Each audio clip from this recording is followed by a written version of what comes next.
Apparently, we are now live. Well, there's no we. I'm the one that's live. And this is the first time that I actually live stream on this YouTube channel. Now that I have a little bit over 1,000 subscribers, it'll be interesting for the first time if I have the same problem I have on my main channel of around 30,000 subscribers. And that one, I can pull in a whopping 1 to 3 concurrent viewers in my live stream on my main channel, which is absolute cringe. But it is what it is. Can't always be a superstar. Sometimes you got to be the Ricochet of YouTube. Not everybody can be the Cody Rhodes, and even he doesn't even get to finish a story. Or is he going to get to? Who knows? So the point of these live streams, to get to the point now that we're almost a minute in, is really simple. If I do decide to keep going on with these, is just to have fun. It's probably most predominantly going to consist of me playing a game that has to do with wrestling. So in this case, 2K23, starting in a couple of weeks rather, it's going to be 2K24. Maybe once in a while, I'll do a bit of a discussion whereby we're looking at the internet and we're discussing different things. That I don't think is going to be as fun as just shooting the shit, playing a game. So that's what I'm doing here. And yeah, like I said, it's going to be interesting. Can I beat the record of only like 1 or 2 people in my main channel's live stream if I can do that here? I'm hoping that I can, because naturally talking to myself is something I'm used to doing when I upload a video. Naturally, there's nobody going back and forth with you, right? So let's get into some 2K23 gameplay. And I have to remember how to do something, because it's been a while since I've played. That's right, I got to customize the match. We always do a one-on-one. We do a false count anywhere. Then we confirm. And as a result of doing that, what ends up happening is our pin sliders are going to work. But this tutorial's not going to matter because the new game's going to be out. And hopefully all of those things will have been rectified.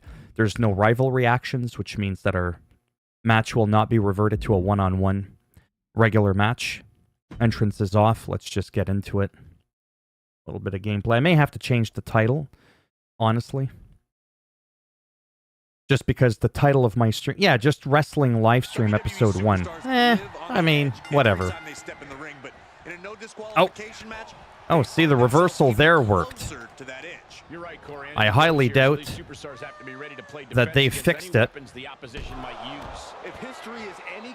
But you'd be surprised because what ended up happening with the referees that were high on bat. See what happens when I try to look at the chat to see if there's one person there? I end up screwing up. And if in 2K24 they end up having the really... See? The reversal didn't really work. The really goosey ref, I'm going to be doing everything ambulance match. That way there, we don't have to deal with the ref. No, you're going to regret that. What the hell was that? That animation was a little bit weird. Byron, no one's near you. Aren't you backstage now anyways? Speaking of Byron Saxton, he is a part of the commentary in 2K24 because it was simply easier, aka the lazy way out of using him rather than the new commentators. However, I will argue that I would rather have Byron Saxton on commentary than Kevin Patrick. Just being honest. I don't trust anybody who's got a first and last name as a first name. Oh no. Is he trying to make out with me? I think these two have faced each other before. Like decades ago. See? Pin sliders are working. Now, if there is anybody watching my stream, if you don't mind... Oh, actually, you know what I'm going to do? I'm actually going to stop it. There's something that says top chat. I'm actually going to go to live chat. There we go. Jesus. I'm sorry. I look like a snob. Everybody's like, you know what? This is why this guy's not going to go anywhere. He's just talking to himself. He's not even paying attention to the chat. So welcome Booyaka Games and Bailey's Irish Cream. I used to drink Bailey's Irish Cream. Sorry about the delay in seeing you, but in my live stream, what ends up happening... Hello, Southeast Guy 21.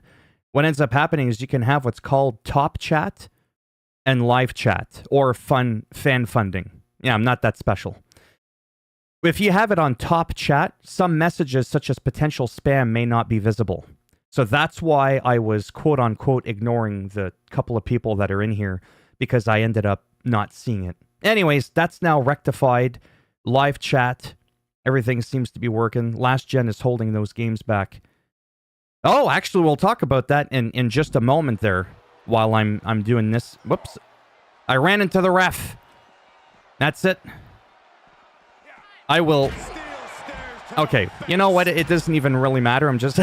I'm not used to live streaming with people in the live stream. What ended up happening with all the Vince McMahon stuff, you know, Vince McMahon stuff. Oh, I thought you were saying Vince McMahon because you thought maybe his name was like censored or something like that. I'm actually not too sure. I think what's going on right now with that, from what I've been looking into, is he's still just basically that. He's being investigated, right? And until anything is like official, like what happened with Harvey Weinstein or people like Jeffrey Epstein, you know what I mean? Like those were pretty definitive things, at least in my opinion from what I researched.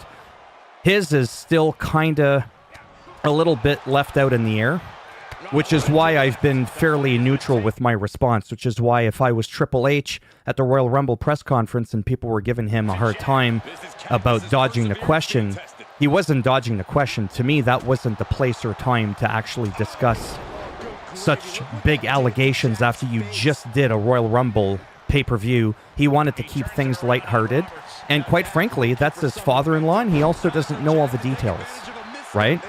So what you end up getting is him kind of saying, you know what, I just want to focus here and move on. And that's kind of what I've done too, is I've just basically said to myself, you know what, until he's actually proven guilty in a court of law, I am remaining neutral to Vince. I am remaining neutral to his accuser, which I forget, Janelle Grant is her name. So I would treat both people, if I ran into Janelle Grant or Vince McMahon, I would just treat them as if this shit wasn't going on. Because if I was going through that kind of bullshit, I would want to think that until something is conclusive, set in stone, that people would treat me neutrally, if that makes any sense. Last Gen is holding games back. I'll talk to you about that in a second. 2K25 should be current gen only. Booyaka, really hope they fixed the universe issues. Played with my wife, but it really ruined the immersiveness. When all the matches go to normal one-on-one and the tag teams aren't working, which is what I just talked about in this video here. Okay, so let's go. This, you know what's funny, and I want to say it again now that there's a few people in here.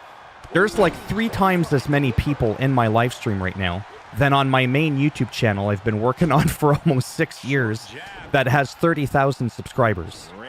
Just to kind of give you a little perspective. So I'm actually not used to, holy shit, there's actually people in here. It's kind of creepy.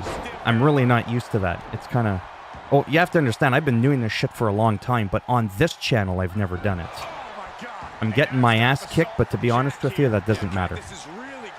So yeah, I actually made a video, which is funny. I don't know if Southeast Guy 21, if you're somehow subscribed to my main gaming channel, I literally just uploaded a video talking about regular gaming news, whereby the PS6 is going to be coming out probably in 2027 or 2028, and how now that we're halfway through the life cycle of the PlayStation 5, of the Xbox Series X and S, I truly think that this is a heel promo. You sons of bitches on last gen. Yeah, that's right. It's not current gen. I don't give a monkey's ass if your system is still currently being supported. It's last gen, bitch. Current gen is PS5, Xbox Series X and S.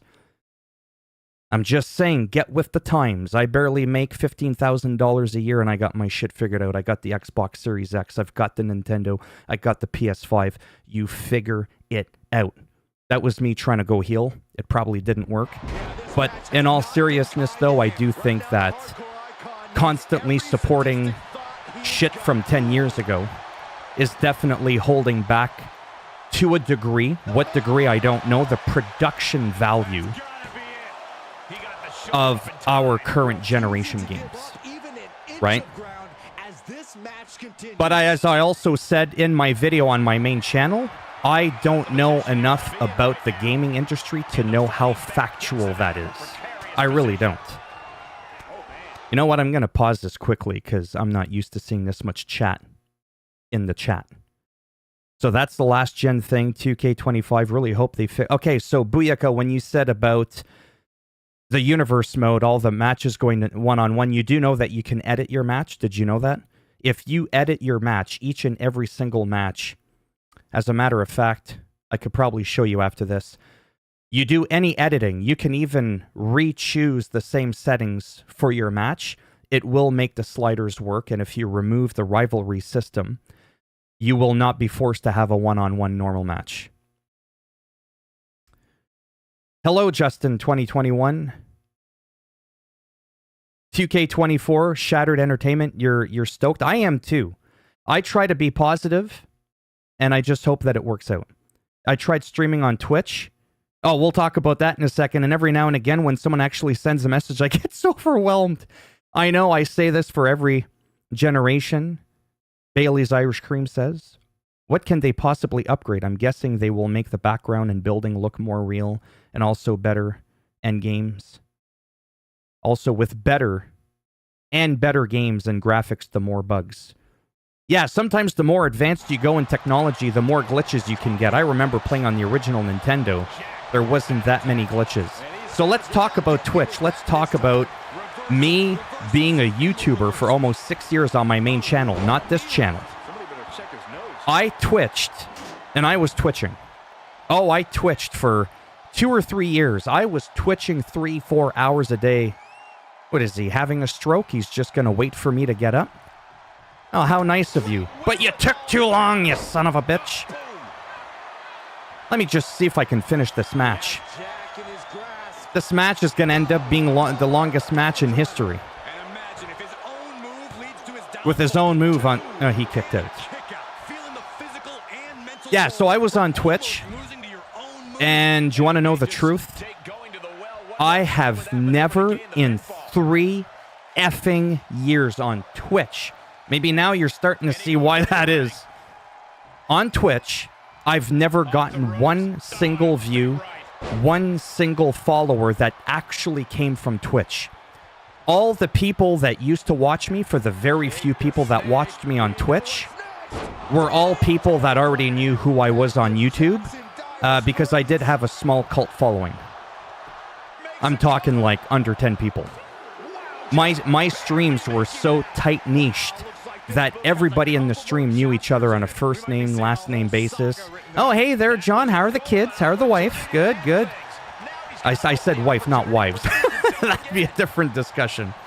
But that's how small it was. But most of the people never came on at the same time. It was rare because I had a couple of people from Japan, Australia. I had people from Africa. See? Goofy. Uh-oh. I lost the fucking match. That's okay. Who cares? Yeah, so I've never in 3 years, consistent, day in, day out, putting in the grind. And they tell you in life that you're going to get out what you put in. That's bullshit. You could have it, you could not have it, and you actually see that working out in wrestling, don't you? People that you don't understand why it takes them 5 years, 10 years to finally shine, like somebody like Cody Rhodes. They can have all the tools, all the assets, everything at their disposal to become one of the biggest stars in history. And guess what? You'll never necessarily see it. Sometimes, like I said in the beginning, and I wasn't trying to be a jackass, sometimes you just end up being Ricochet. You're good in the ring, but you lack that it factor. That's just the way it is. Live streaming. I know I say this every gen, but oh yeah, I've already read that. I saw a video that crawling for submissions is coming back. Yeah, there's also going to be tired finishers. You know, like where you're all like groggy and you look like you've had a bunch of Bailey's Irish Cream, and then all of a sudden you go for your finisher. So tired finishers, and I did see, watching 2K24 footage, I did see people crawling for pinning. Unless that was fake and it was edited and it came from an older game, I don't know. There's a YouTuber by the name of Element Games, and he makes some crazy ass out of this world concept videos. So I don't know. I have no idea. But it looks like it is what I'm saying. Yeah, I know you can edit the match, but I mean the rivalries is what made me excited, yes, for this game again, to see more cutscenes and stuff. Oh, you are subscribed to my main channel. Now, that's not something that's going to happen often. Talking to one person that's on both my channels. I usually can't get one goddamn person from one of my channels. Yep, a lot of small things. It's going to be a big difference. Yeah, and I truly believe that. So that's why, like I said, now that I'm at the beginning here, what I would normally do, it sounds like the fun level may go down a little. I could be wrong. The fun level could go down a little bit with what? Yeah, so every match in Universe Mode, just to recap now that there's a few people here. Every single freaking match, if you want your stuff to work, I gotta stop cursing or I'm gonna get demonetized. You know, that nickel I could make on this stream, I'm gonna lose it. Oh, you hope TKO fires Triple H. Now that opens up a good discussion.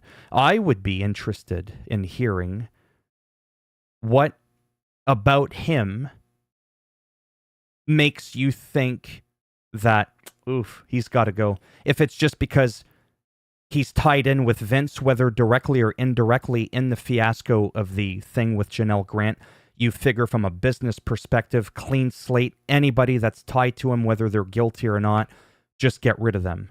Or is it because you feel there's something there that we're not seeing? Oh, you meant the sluggish finish. I think it'd be kind of cool. Maybe you can turn it off. So let me ignore this for 2 seconds. Every single match, I mean, it's a little late now, a year almost into the life cycle of 2K23. Go and edit your match. So you do triangle on PlayStation, Y on Xbox, and then you go, boom, edit the match. You just go to customize match. And all you do is you reselect match rules. Pick whatever one you want. So mine was already on false count anywhere. I'm actually reselecting the same one.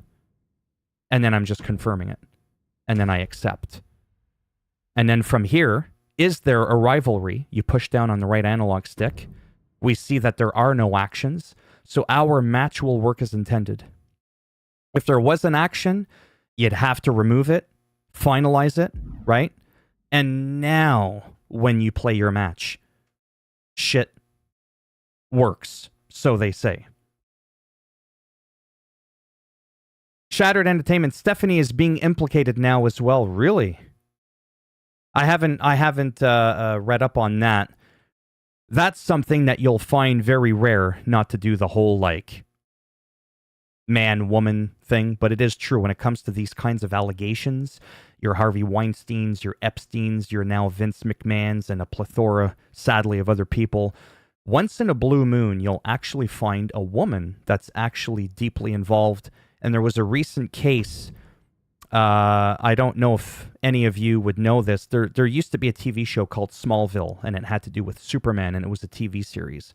And there was a girl, a blonde, and her character name, I don't know her real name, was Chloe. I think her real name might have been Allison or something like that. Oh, boot to the face. And that's why Ric Flair is so ugly. She was charged with some kind of thing that had to do with the likes of what Vince McMahon is being accused of doing. And she ended up going to jail for a couple of years for it. So it does happen. Again, if we find out that Stephanie was somehow implicated, I mean, that would be disgusting. I have to admit, I'd be shocked. I mean, I was shocked by Vince, but not really, to be honest with you, just because of his history. Attitude Era, best era of wrestling. Yeah, for me, it was definitely my favorite. The Attitude Era, the Ruthless Aggression Era. You wanted to see Roman and The Rock at WrestleMania. This storyline is going all over the place. Yeah, I'll talk about that briefly. I'll be back in a bit. Gonna go pick up my car from the shop. Sounds good? Oh, I remember that Smallville. I never watched it, though. Didn't that come out in the 90s? Yeah, early 2000s, yeah. So Superman's friend, Chloe the blonde, she was involved in something, like I said, along the lines of Vince McMahon. Yeah. Yeah, so you wanted to see The Rock and Roman. And again, I'm one of those people that's so easy to get along with. I never do that whole thing where people freak out. And they're like, how could you want that? I don't give a shit. What you know what I mean? It doesn't bother me what somebody wants. I would have just enjoyed the ride regardless. I personally want to see Cody only because... Well, not only because I do like Cody, but I like The Rock too. 2 years we've been going on about his goddamn story. If I gotta hear the story one more time, do you know what I mean? Cody is going to become... What the hell was that? Cody is going to become that meme, The Never-Ending Story, which was like a 1984 fantasy movie, kind of like a Harry Potter thing. And it was called The Never-Ending Story. Well, that's what Cody's story is becoming if he loses again. Right? In a perfect world, and then I'll look at the chat because it's starting to pile up more than I'm ever used to. What ended up happening with The Rock and with Roman is you could have had their moment at WrestleMania, and then whatever the outcome of that is the outcome of that. Then you could have had Cody Rhodes finish his story at SummerSlam, still have given The Rock his moment to face Reigns. Reigns would have retained. But then having Cody win on August the 4th, 2024, makes Roman Reigns only 5 short weeks away from beating Hogan's record for third longest reign in wrestling history. That's the number one thing I discussed in my other video. Does WWE give a rat's ass about Hogan's streak? Roman's going to beat that streak September 12th. Well, that's after Mania. That's after SummerSlam. That's before Survivor Series.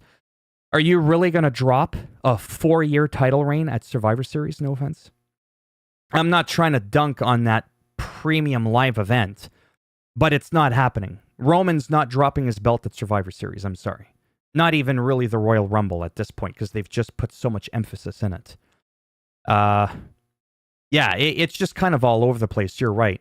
But I kind of felt this whole time that this whole situation just doesn't make sense. It doesn't add up. It really doesn't. I remember many years ago, still in PS2 years, the WWE game me and my friend played every day after school, the co-op universe-like mode. I remember those days. That was the best ever. We played the Hardy Boys. WWE should be rated TV 14. Oh, absolutely. It's a little bit too snowflakey for me. Or a triple threat at Mania. I would have preferred a one-on-one, but after all that Bill Crosby stuff, nothing has shocked me. Yeah, that's true. I was so shocked. I always was thinking he was a great, good man. So if this is true about Vince, I would be shocked. Yeah, and I think wouldn't be shocked. You wouldn't. Yeah, I wouldn't be either. Hi, how many wrestlers already retiring? Sorry. Patriot DSA. How many wrestlers already retiring from your universe?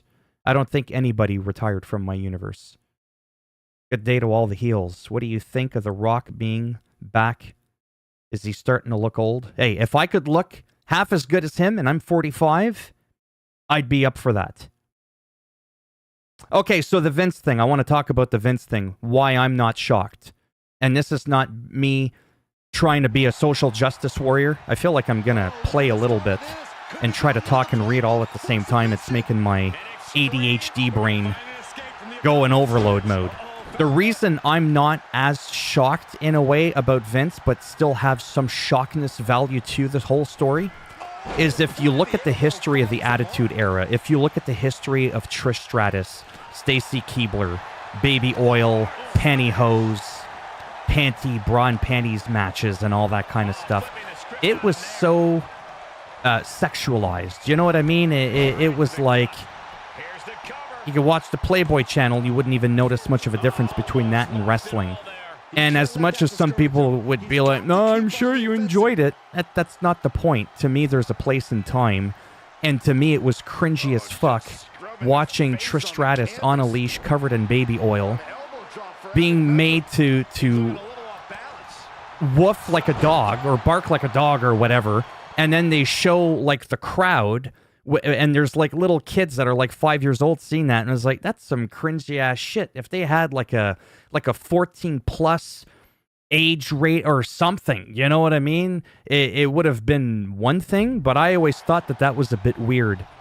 Or the recap of Batista, for example. Batista and some random girl, with all due respect, I don't remember, and they showed a clip of them practically having sex in the backstage, and then she's putting her clothes back on, he's like pulling up his shorts like, well, I'm pumped for my match now. And I was like, yeah, it was funny for a quick chuckle, but with all the things that he's implicated himself into and all these weird perverted storylines, then you find out that Vince McMahon is not just a character, that was his real persona. That's the part that made it not as shocking. What made it a little bit shocking was I couldn't believe, in some ways, that he took his character out in real life and actually did all those supposed things. That's the part that's like, oh wow, he really fucking went and did that shit. So to me, that was just kind of crazy.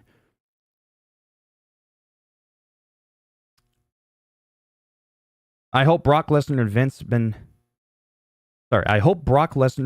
with Vince been at 2K24. Yeah, I miss bikini contest and I also miss bra. Yeah, I mean, but I'm just saying when you have that and then, I don't know, that's what I mean. Like you can joke around, you can act all you want, you can have your persona, but how much of that was real? I don't know. And if you look at people like Gene Snitsky or Nails, some old wrestlers, some of these people that played psychopaths, you end up finding out that they did some pretty shady stuff backstage with some people, threatening Vince and stuff like that to kill him. So sometimes these people do take their egos and their scripted personas, and they end up like living it. A lot of people say the prime example of that would be like Hulk Hogan, right? Who the hell walks up to him and calls him Terry Bollea? That's his real name, right? I don't know. Some people just take it too far. Some don't. And when it comes to Vince, as I said, I remain neutral until it's conclusive. Because he said, she said, and all this, and then you have the knee-jerk reaction of people. Everybody jumps on board.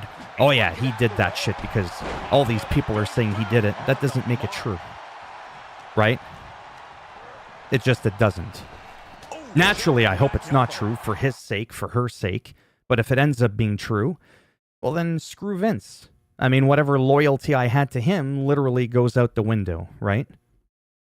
Yeah, some Attitude Era things were just gross. I mean, Vince once pitched that incest story for... Yeah, that's right, with his daughter. There's just some weird stuff. And again, this isn't me being a snowflake. This isn't me all trying to be like a social justice warrior, as they call it.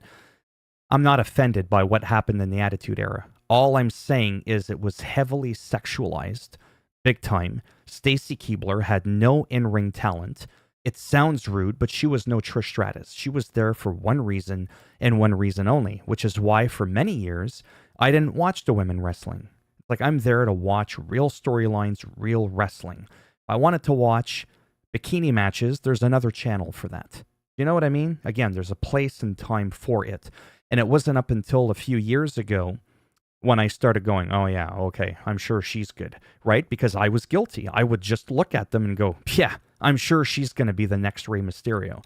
And I give it a minute, I watch, I'm like, oh shit, wasn't expecting that. Because again, I was so used to correlating girl, eye candy, no talent. But again, not everybody's like that. You'll have your one-offs, like again, I keep going on about Trish Stratus, because I legitimately do think she's an incredible in-ring performer, and she was there for more than just one reason. Most of the others, sometimes I'm kind of like, I know why you're there, just like with Maxine Dupree. I'm sure she's a nice girl. I'm sure she'd make a great friend. But in my humble opinion, she sucks. Period. There's no sugarcoating it in the ring. I'm not saying I could do what she does. She doesn't belong in the ring. Valhalla is like 10 times better and safer than her, in my opinion. I'm just saying.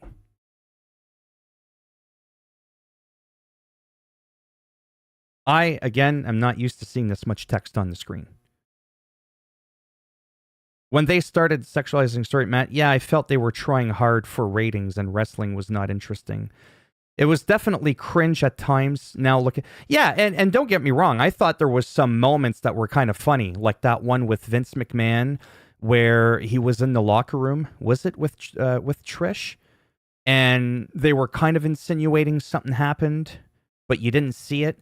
And Vince had his shirt off and he was doing the, oh yeah, kind of thing. And then the camera turned and it was his wife looking at him. And then Vince's face just dropped.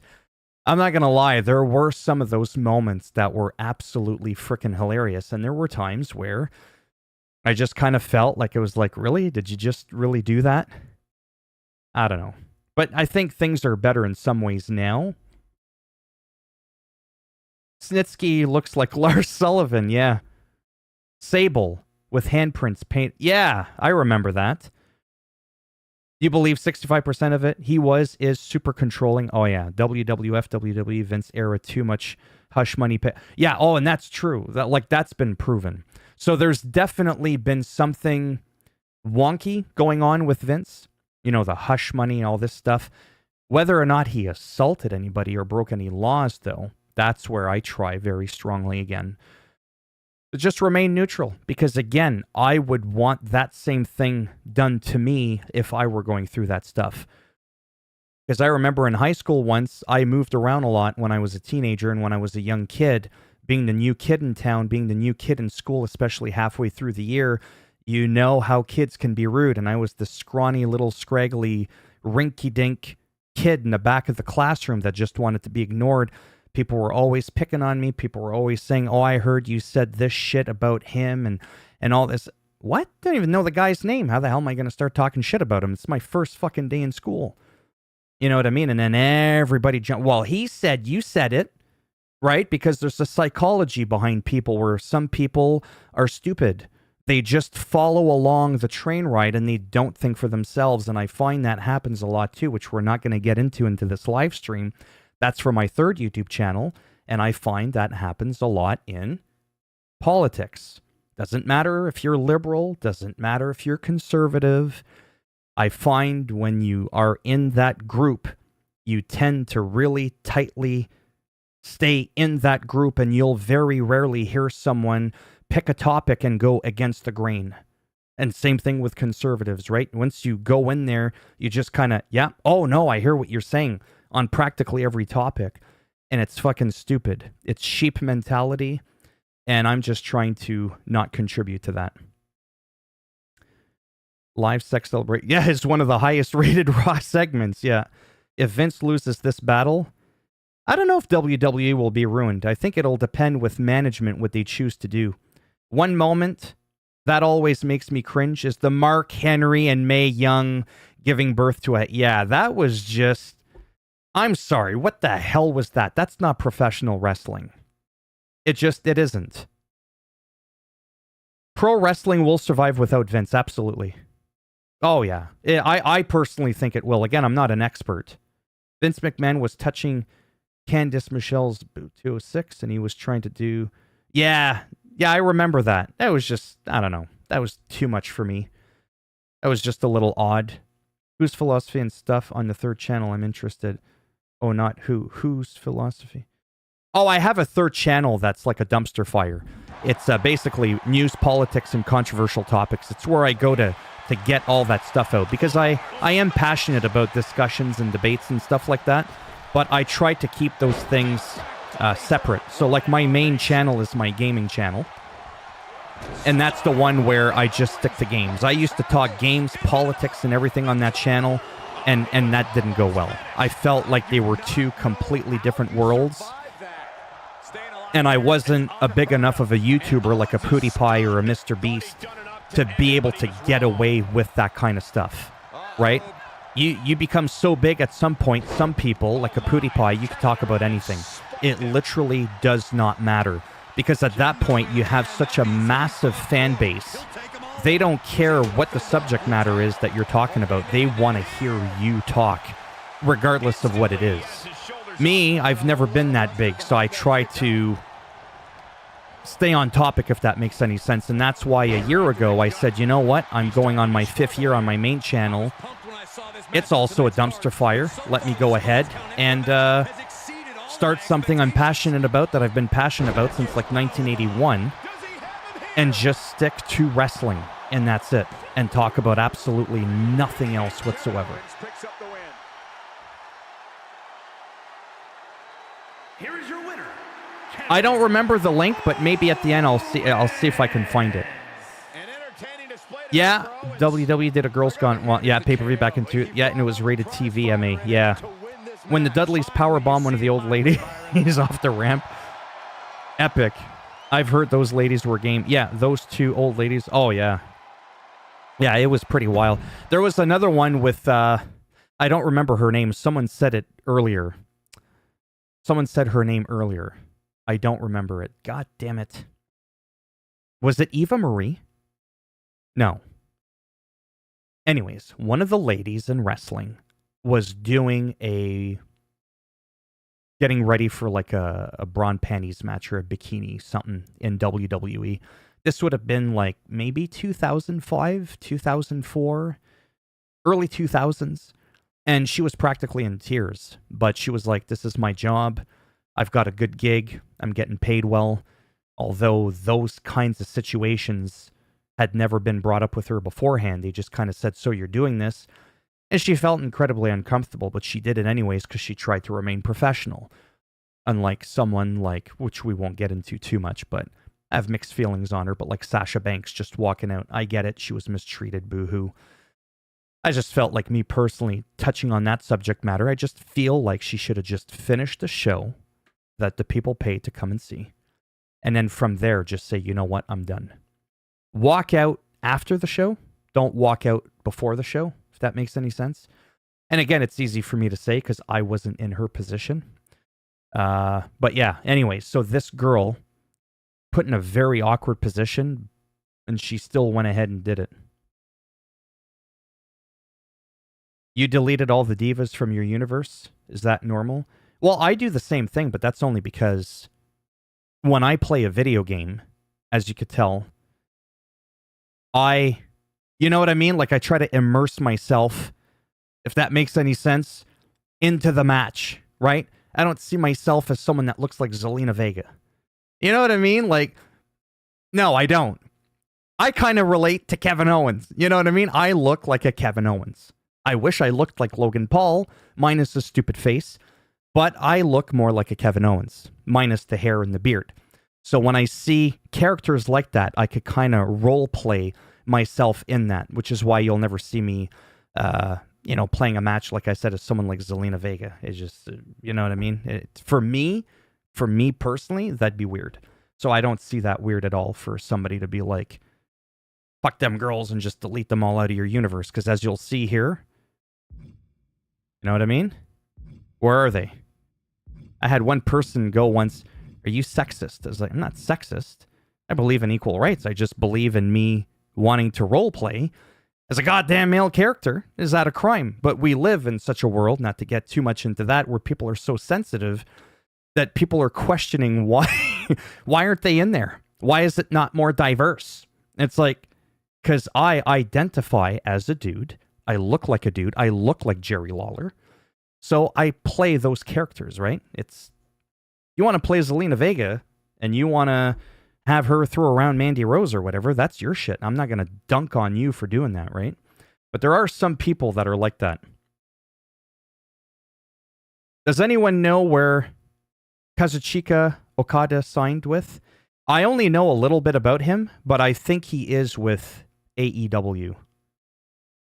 Will Ospreay is in AEW. Yes, he is. I don't know too much about him.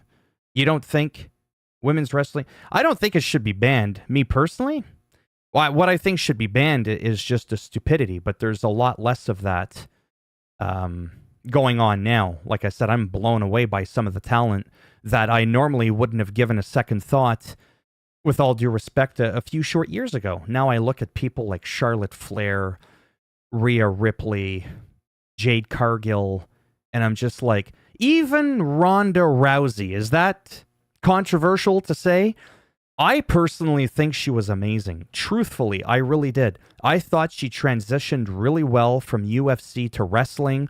She was a safe worker. I don't think she's ever injured anybody. I'll never forget that moment inside of the ring where she picked up Triple H and dunked him through the table. Now, her booking and all that could be questionable, but her actual in-ring ability, it's like Logan Paul. For the longest time, I was the biggest Logan Paul hater ever.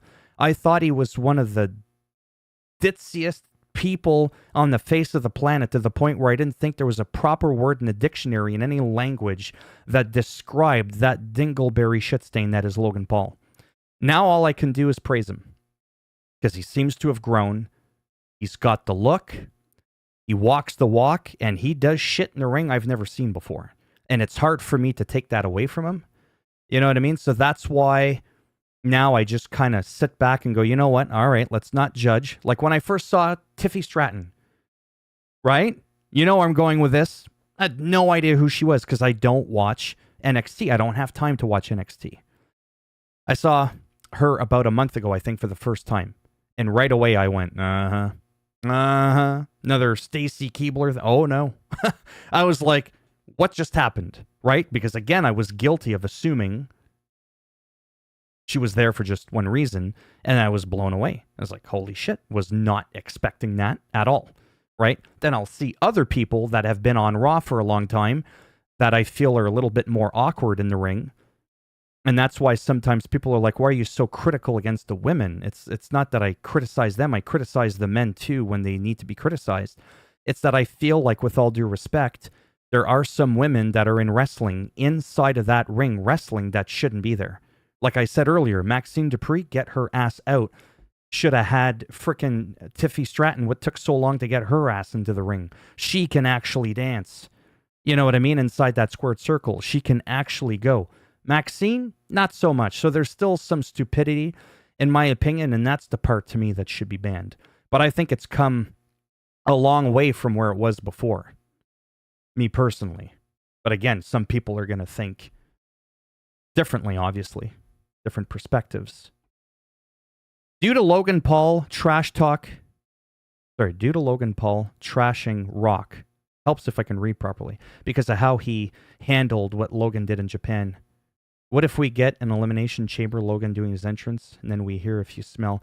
Yeah, I mean, that would be interesting. Speaking of that Logan Paul Rock thing, I actually liked that interview with, sorry if I'm not playing the game there. I'm not used to this, all this chatter. I thought he handled it pretty good myself.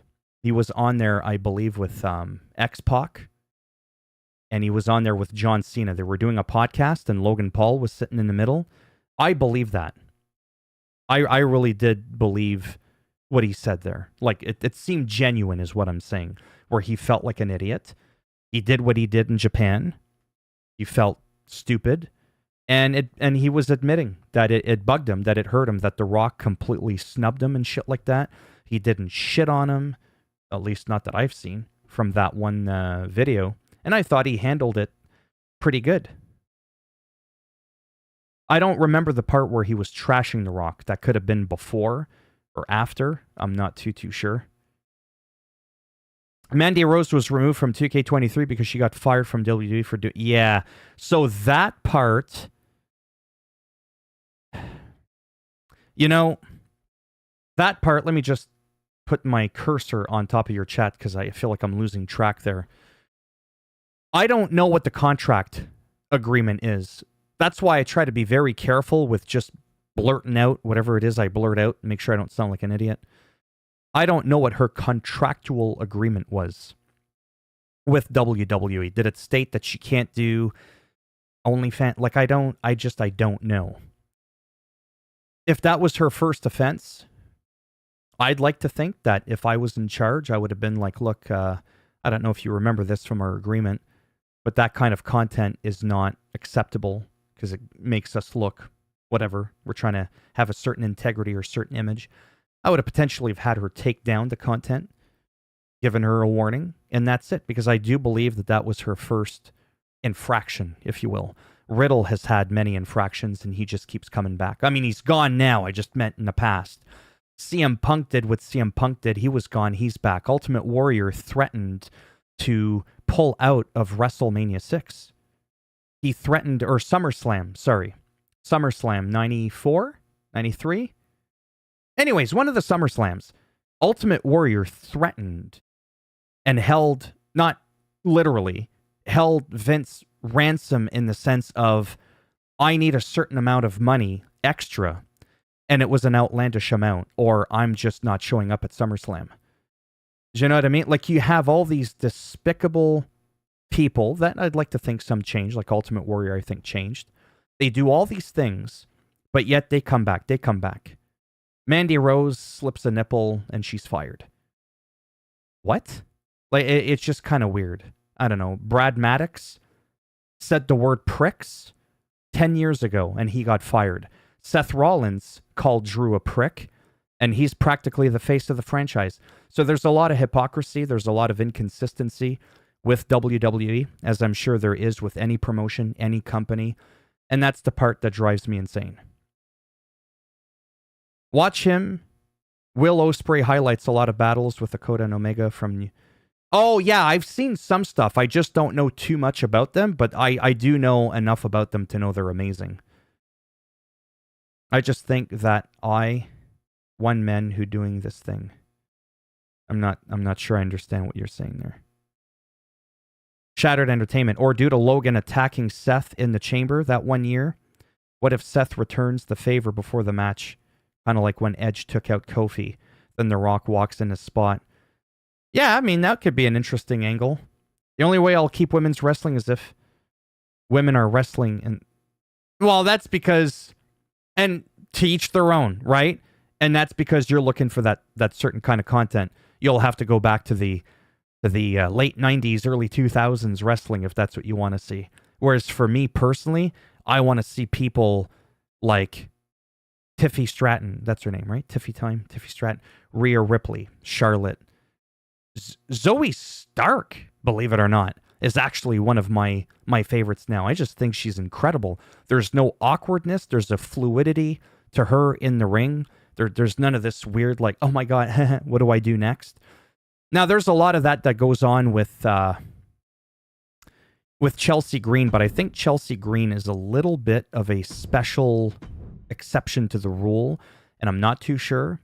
And I think that's because she's playing a character, and her character kind of like, in a way, reminds me, believe it or not, of Seth Rollins' character way back with J&J Security, if you remember that.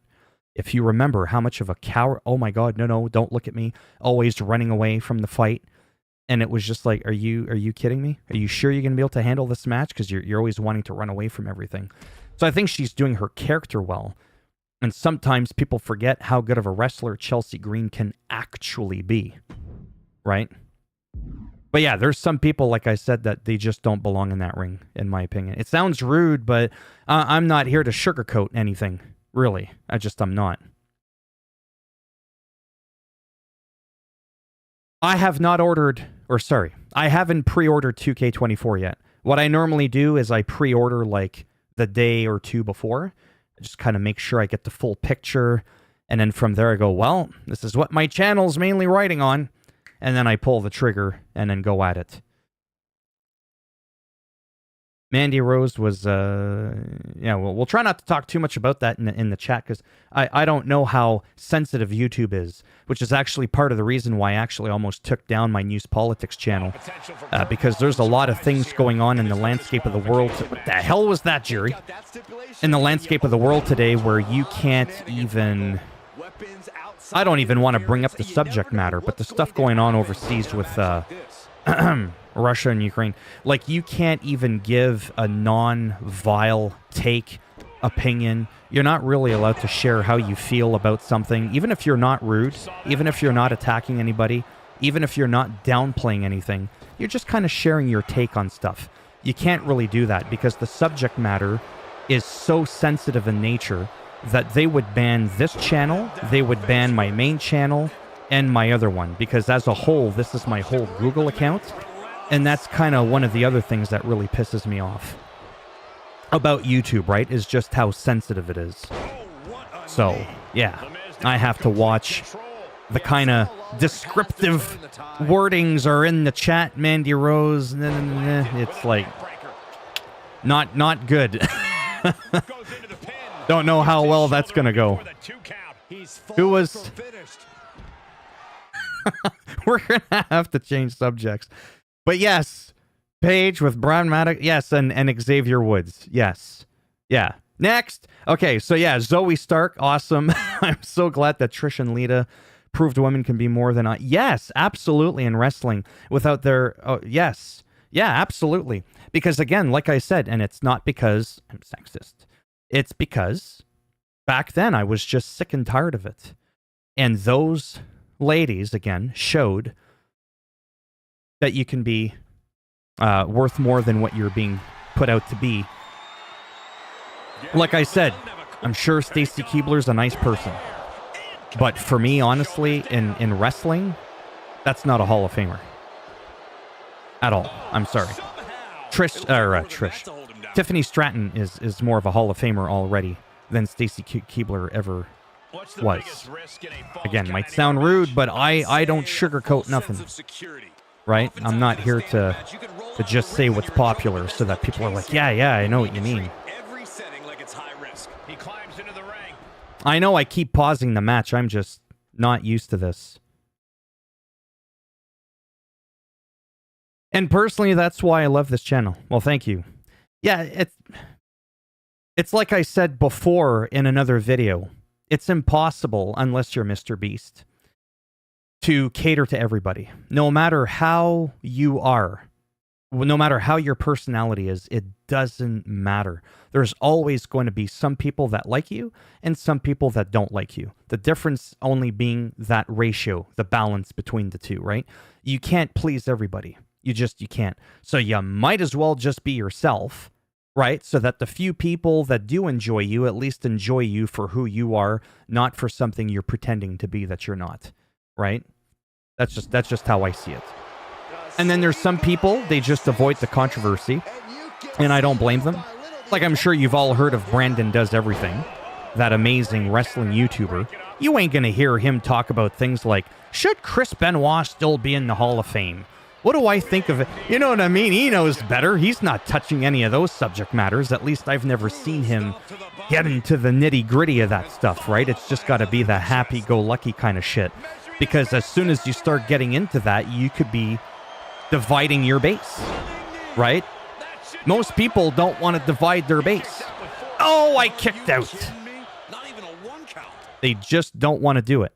Me, I like getting in those awkward situations, those awkward conversations, those topics of conversation. It's like, oh boy, did he really just bring that up? That's where I find I do the best. Really, I just enjoy it so much.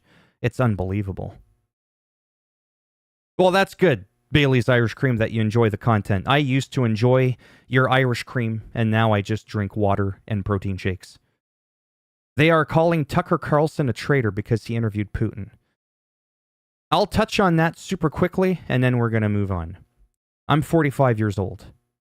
I remember awful eye candy stuff, like the mud pit. Yeah, I just thought it was dumb. But again, I don't dunk on people. See, there's a lot of people that sit on the fence. They're afraid to take their stand. And a lot of people don't like a fence sitter. Someone that's always like, well, you know, whatever. Me, I just bluntly say, the mud pit wrestling, fucking stupid. That's my take. There's no, well, you know, no, it's dumb.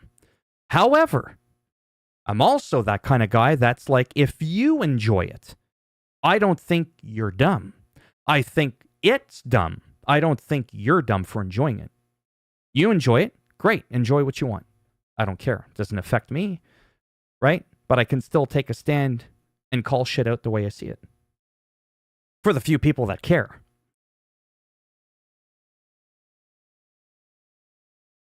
Oh, do you do YouTube as well? Yeah, the recap stuff. Okay, so let's talk about Tucker Carlson for 5 seconds.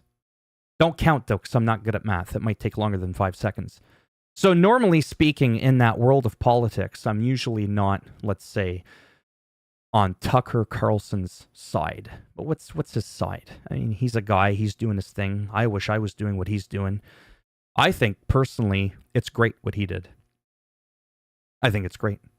How many people in the world can sit down with a guy like that, have the platform, the power, the position, the opportunity to be able to be like, yeah, so I sat down with Putin. Yeah, so I met up with Kim Jong-un. Did it solve anything? Did it shed light on stuff we didn't already know? Maybe, maybe not. But he did it. He did it. I can't do that, even if I wanted to. I couldn't do it. It doesn't make him a traitor. Did he say, yeah, I'm pro-Russia now? Like, I didn't see any of that. So again, I try not to get too hog wild with that stuff and just go, okay, great, he interviewed it. He interviewed him, and there's the interview. He's got his own website. He's successful. He's rich. He's wealthy. He's not breaking any laws, as far as I know, right? How can I dunk? That's the word of the day, dunk. How can I dunk on a guy like that? When I'm streaming with 10 people in a live stream, and I've been trying to make it on YouTube for almost 6 years on my main channel, and I'm making hundreds of dollars a month when this guy's making tens of thousands of dollars a month. What position am I in to be able to call him a traitor? Did he sell Putin secrets of the U.S.? To me, that would make him a traitor. Now, to most liberals on Twitter, because they would think that that's what I generally identify as, then they go, oh, you're not a real liberal. It's like, what? I'm a free thinking person. I analyze each individual topic, whether it's wrestling, politics, every single thing, and I analyze it based on how I feel, not on how my liberals feel, and not on how conservatives feel. How do I feel? Like I said earlier, that sheep mentality. I don't want to just go, oh yeah, he's a traitor. Yeah, he's a traitor. Because I want all those likes on my fucking Twitter feed. I don't give a monkey's ass what those people think. Do you know what I mean? I don't know them. And even if I did know them, they're just a little 1-inch icon on my screen. You really think I'm going to give a crap what they think? Why should anybody care what anybody thinks? What the hell do you think of yourself? It sounds corny, but that's all that matters to me. It's what I think, not what anybody else thinks. So to me, good for Tucker. That's what I say. Good for him. He did it. Nobody else can do it. But somehow that makes, I don't know. So that's why I like getting into those big discussions. Some people don't like them.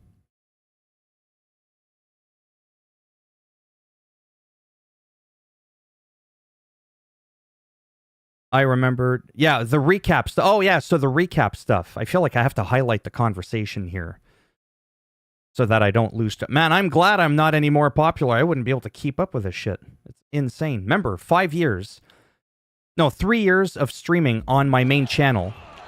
I think in the 3 years that I streamed, there's more conversations going on here than there's ever been in all the years I streamed on my gaming channel. Yeah, the recap stuff, what made me get into that was actually pretty simple.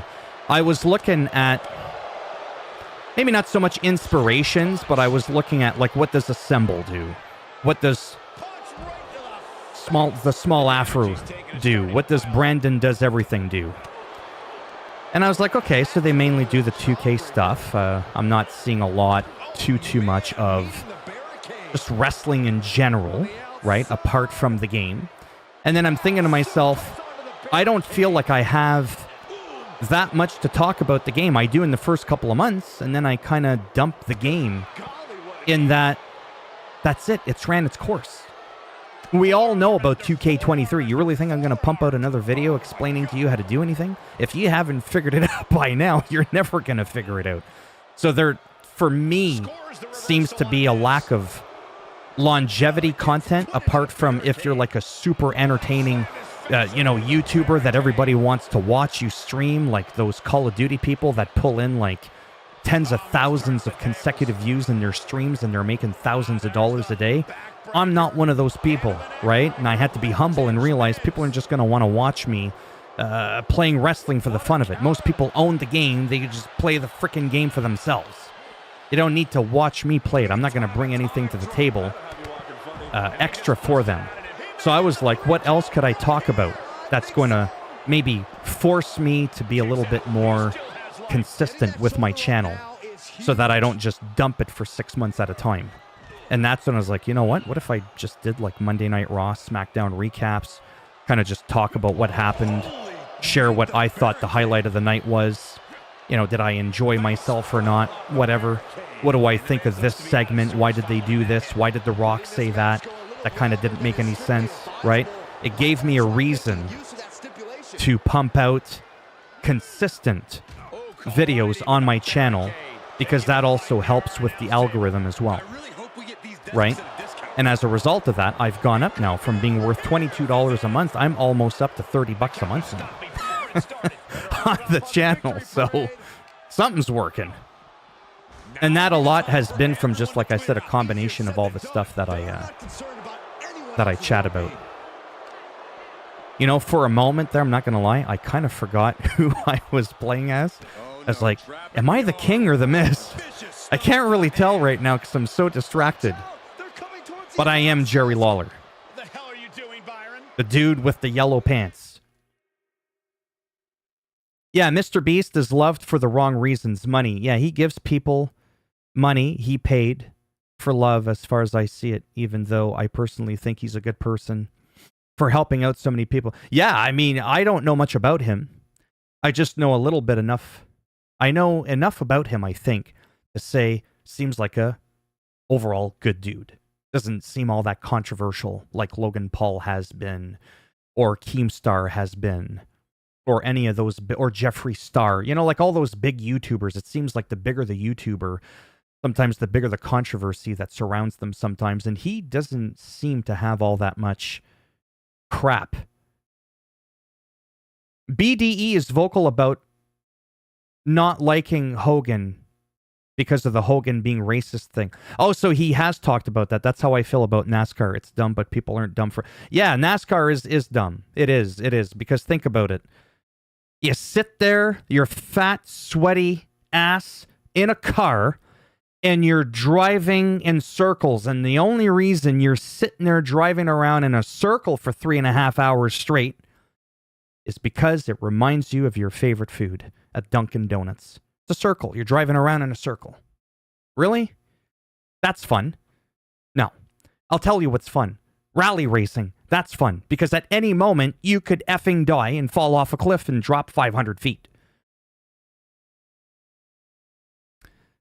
Again, you can love NASCAR. I like the cars. I just don't like their track. Oh, wow, he went by. Yay, it's only been the 37th time he's done it. I just don't get it. But whatever, to each their own. So BDE is vocal, eh? I didn't know that, about Hogan being racist. Yeah, I could talk about that briefly, the whole Hogan thing. That's really controversial. Oof, that one, I really gotta watch how I word that. Always appeal your content. 18 to 34 male demographic. I'd like to get the whole demographic. More people, more money, but yeah. To be honest, I haven't had a drink in 3 years. I haven't had one in over 20. My last name is Bailey. I am Irish, and I can produce cream. The last part, oh, sweet pineapple. Yeah. Yeah, no, yeah, it's, yeah. If Putin is telling the truth, they had a peace treaty ready, but the UN got involved and stopped Ukraine from signing it. Yeah, again, when it comes to that technicality, I can't comment on because I'd be lying. I just don't know enough about every intricate little detail. I just know that what's going on over there is sad. The stuff going on in you-know-where, Gaza, it's just sad, period. Just the whole situation's sad. And I don't know enough about it to be like, this is how it is. Here's the good guys, here's the bad guys, and here's why. I just don't know enough about it. Because honestly, I don't care to invest that much time into those sad situations to figure out what I think is right and wrong. Wrestling, I'll do it because I'm passionate about it. Those kinds of things, like the whole Ukraine-Russia thing, I just leave it very blunt or very vague with the whole situation's sad. Everybody needs to shut the fuck up. Go back home and just shut up. You know what I mean? Go on Twitter, go on YouTube, start yelling at each other. Nobody needs to die over stupidity. Really. I hate wars. I just think they're so dumb. Oh, I don't like you. Boom, boom, boom, boom. Like, what? Yeah, but unfortunately, that's just history repeating itself, right? Since the dawn of mankind, or I guess nowadays humankind, people have been killing each other for just not agreeing with one another. It's really pathetic. Yeah, so again, about that Putin, I just don't know enough about that to know if it's true or not. And that was the whole point behind Tucker Carlson's interview. Here's what he said. Take it as it is, right? Maybe he's lying, maybe he's not. I'll let you, decide on that. And that's what I kind of like, honestly, about some of the news people. They try to collect the information, and you just take it as it is. Whatever. No, like I said, no one will ever say anything that I find is inappropriate. Well, no, there's some stuff that's inappropriate. A lot of it is, as a YouTuber, even though I'm small time here, a YouTuber is forced to be more sensitive than they actually are, if at all. Because like I said earlier, YouTube is very, very sensitive, period. I got banned, or I didn't get banned, sorry. I got a strike on my news politics channel. I don't even want to bring up the topic of conversation, honestly, because people will start commenting and I don't want to have to elaborate on it. But I brought up something and I wasn't rude about it. I shared my stance. I was very polite. Was very kosher with it. They did not like that I spoke up about that thing, that subject matter. And I got some kind of a hate speech warning. Is absolutely stupid. Well, I'll talk about it, but I'm not going to elaborate on it. I'll tell you what the subject matter was, but I'm not going to elaborate on it. And it had to do with the pride flag in elementary schools. I'm just going to leave it at that. I was very polite. I wasn't rude. I wasn't crude. I wasn't trashing, nor was I supporting. I gave a very calm take on it, and YouTube didn't like it, and they gave me a hard strike on my channel, which also affects this channel, not that it's worth millions of dollars, and it affects my main channel that brings in the gravy every month, preventing my mashed potatoes from going dry. So again, even here, sometimes I have to kind of tippy-toe or kind of go, because I have to very carefully calculate what comes out of my mouth, because the algorithm in YouTube is always listening. There's certain keywords that they listen to, believe it or not. And if they see something that they perceive is phobic or hateful in any shape or form, they will annihilate your ass, right? So that's why I have to be careful with that. Yeah, everything's tribalistic nowadays, and it's so dumb. Speaking of Hogan, before I move on to the rest of the chat, and then I think I am going to end the stream shortly. This has been pretty wild for me. How long have I even been on here? Oh, I've been over an hour. So the Hogan thing. Let's talk about another controversial thing. Really, I'm digging myself a grave here. I think what Hogan did was obviously disgusting, and I'm not just saying that because I'm on camera. I'm live in front of 5 people on YouTube. No, I think it was disgusting. However, and this is the part where some people are, uh-oh, did he just say that? Would he have said the same thing to Brandon Does Everything? And I would. And here it is. I don't think Hogan's a racist. I think Hogan was racially insensitive. Again, I don't know Hogan. Although I do have a friend, his name is Kevin, and he's black, because that's relevant to this conversation. And he actually sometimes, I'm not making this up, he actually sometimes barbecues and hangs out with Hulk Hogan. I'm not kidding. He really does. He's not. You wouldn't know who he is, even if I told you my friend's last name. You wouldn't know who he is. He's not famous. He's got a little bit of money. He's an entrepreneur. And they're kind of like neighbors. They've run into each other multiple times. They've had multiple chats where it's just him and my friend. Maybe a couple other people, sometimes alone, just shooting the shit, hanging out. And he's told me, he's like, this guy, if he's actually racist, I can't see it. Because we live in that world again, you say that one word, and that one word is not a nice word. That I'll, of course, agree with. But you can't let a word define your whole character. Does he actually harbor hate? Does he actually harbor the thought that his race is superior to black people? I can't read his mind. So if I were to just go by what I've seen and heard, it doesn't seem like that appears to be the case. That's what a true, in my opinion, racist person is. Those motherfuckers in the KKK, they're racist, right? You getting angry and stupid and saying some shit that you regret, that can't define your whole character. However, if you still think he is racist, then that's, like I said, I'm not an expert on the subject matter, right? I've never hung out with him. I've never spoken to him. I don't know Hulk Hogan. I've known of Hulk Hogan for 4.5 decades. But the key word in that sentence is, I know of Hulk Hogan. Never met the guy. So again, I'm supposed to take a stance and say, oh yeah, there's no way he's this. There's no way he's that. You don't know. But for what I'm seeing at first glance, I don't know. I don't see it. Maybe there's something I'm missing that I don't see. You could chime in. You can educate me. I'm never going to claim to know everything, right? I have now WrestleMania main event, Edge 06 versus Triple H 08. Triple H loose his attire, will be retired and becoming... Oh, you're saying when you do universe mode and you have wrestlers lose, you have them retire. Okay. True story. I saw NASCAR Live, fell asleep before lap 4. Woke up to my family shaking me at lap 99. Yeah, I just can't do it. Independent and underground will always be way better than popular and mainstream. Yeah, unfortunately, popular and mainstream is what pays the bills. Like I said, on this channel, I'm barely worth $25 a month. When you are independent and underground, you have more creative freedom. Oh, absolutely. But when you're on YouTube, you got to be careful.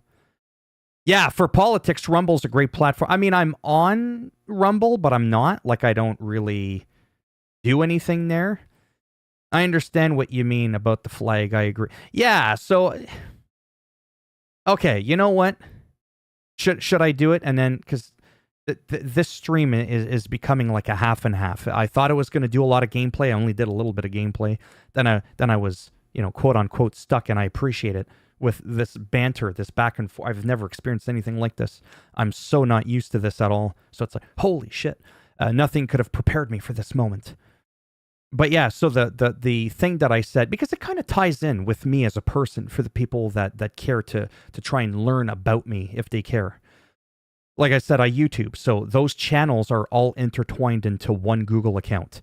And on that channel, I simply said, we live in a world where I think we do, within reason, need to be just nice and thoughtful to one another.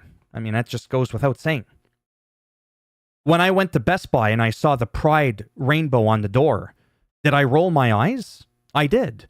Not out of hate again, not out of bigotry. And that's what people don't understand. I always feel like I got to elaborate and explain myself in a long-winded fashion so that people don't get me the wrong way. I rolled my eyes because underneath the rainbow flag at Best Buy, it said, all are welcome. So were they not welcome before? They're just now welcomed? I'm walking into Best Buy. If I'm LGBTQ, HD LED TV, and I walk in there, how the hell are you going to know that I associate with that acronym? What am I going to walk in and I'm just going to give off some LGBT fucking vibe? Although some people do. Velveteen Dream. And you walk in and you go, no, I'm sorry. You appear right now to be a little bit on the BT side. We're going to have to ask you to leave. That's never happened. It's never happened. It has never fucking happened. So why now are they now welcomed? Right? Why are they welcomed? They should have always been welcomed, is my point. Should have always been welcomed. But now that we have their rainbow, where's the Black Lives Matter flag? Are they not welcome? Right? Where's the Muslim flag? Where's the Jewish flag? I'm just saying, to me, when you open that can of whoop ass. All of it comes out. You don't just get to pick what you want to come out. So to me, scrap all that crap. It doesn't belong on the stores. It doesn't belong in the schools, because the reason they want it in the school, and I quote, is they want to make those kids feel safe. And what I said, which is what got me banned, if you need a flag to feel safe, then maybe your kids shouldn't be in school. That got me a hard strike on my channel. That was considered hate speech. I'm sorry, but your kids should feel safe, period. Period. That flag hanging up at the top, does it radiate some kind of fucking Superman protective aura and it protects your kid? It doesn't. If anything, it just pisses people off more and it gives them something extra to talk about. My opinion. Not hate. Because like I said, all should be welcome. Everyone should have been welcome since the dawn of time. No kid should ever go to school feeling unsafe. But if you think the flag's going to make you feel safe, I don't know. I don't get it. I just don't get it. Am I not allowed to not get it? Apparently you're not on YouTube. You're not. It's hate speech. It's bigotry.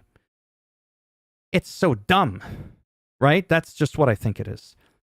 It's dumb. The fact that you can't talk about it, you can't share without spewing vile hatred things. You can't just say, hey, I don't get it. Why is that there? How does that help solve anything? You do that, that's it. You're done. You get canceled. It's ridiculous. I enjoy this kind of chatting. It was fun. I mean, I do enjoy this, which is why I do this. But like I said, not everybody's going to agree with my stuff. And moving forward, just to be clear, if I do live streams more often, probably not going to go a little all over the place with the topics of conversation. But if there's like 4, 5, 6 people, someone brings up something, I'm not going to be like, that's not wrestling. Get that Putin out of here. And you know what I mean? Go to my other channel if you want to talk about that. I'm not going to do that either. But at the same time, yes, naturally, I'm going to want to stay a little bit more focused. This was more of a social experiment test, to be honest with you. It was, I've been at this for 5.5 years on my main channel with 30,000 subscribers. I can't get 2 people in a live stream. I've got this channel I've been at for barely a year. I've got 30 times less subscribers, and I've got triple the amount of people in the stream. Right?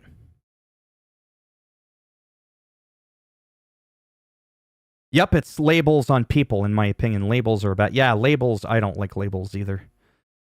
Know what I don't understand about that word, and never will, is black people call each other that all the time. I mean, am I allowed to answer that? Now that's a really weird predicament. I think for me, that's the whole thing. It's that word, the N-word, has so much power. It has such deep roots in history that black people are like, you know what? You wanted to use that word to degrade us? Well, now we're going to call each other that word, but we're going to flip it. Sometimes it's an insult. Sometimes it's a word of endearment. I'm not going to say the word, but when they go, that's my... Right? That's I've been called that by my black friends. They're like, oh, there's my white... Right? I don't turn around and go, there's my black... No, I don't do that. And for some people, it's kind of weird, but for me, I tend to just understand it. It's that word that some white people are obsessed with wishing they could say, and they can't say it because they don't really have the power. Well, they have the power to say it, but that word, more than almost any other of the hundreds of thousands, nearly 200,000 words in the English dictionary, will single-handedly get you in the most trouble than any other word in the English language, right? And I think that's what it is. And then again, that leaves gray areas too, because there was a guy that was, I don't know what the word is. Is it mulatto? He's black, but his skin's white or something like that, or albino or something like that. And he was saying that word to his friends, and then his friends like, yo, why are you calling me that? And it's like, well, I'm black. And it's like, you don't look it to me. He's like, well, I'm also albino. So it's like, right? I just don't say it. I just don't have an urge, me personally, to say it, right? And so if I hear black people saying it, I don't give a shit that they're saying it. I don't care. I don't get triggered by it. Some people are confused by it. I'm definitely not confused by it. That's how it was explained to me when I was a kid by a black friend of mine, is we took that shit that some white racist people hold dear to their hearts, that N-word, and we flipped it. Now we use it as a form of endearment, like I said. So, that's that.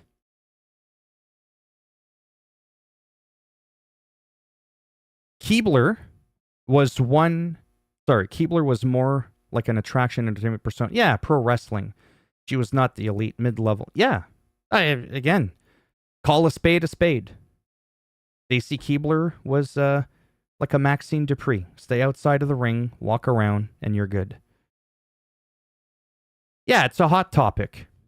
A lot of things are a hot topic. But there's nothing wrong with not understanding, right? There's nothing wrong with that. It's not a big deal. What's a big deal are two people coming together, not understanding something, but seeing it from a different perspective. Sorry, two people coming together, they don't understand each other, and then they bicker over it, they fight over it, gets violent, they block each other. That's the part I don't get, right? You can't force someone to get it. Like, I get it, but if you don't get it, that's cool.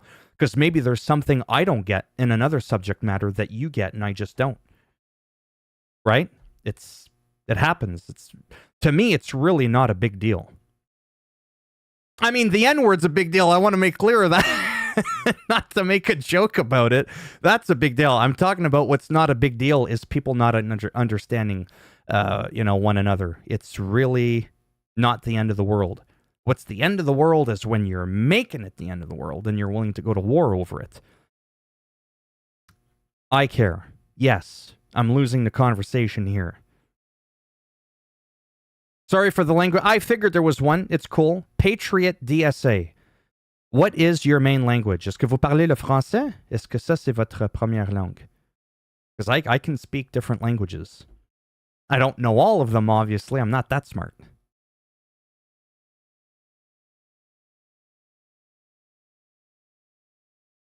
Yeah, you're not allowed YouTube. Oh, yeah. Yeah, YouTube gets angry pretty easily. I love Family Guy's skit about that word where it's a cutaway and Peter comes back with a crown and a cape and it says they respected me for saying it. WW should be a private company. Oh, you do speak Russian. Oh, I didn't say anything bad about Putin.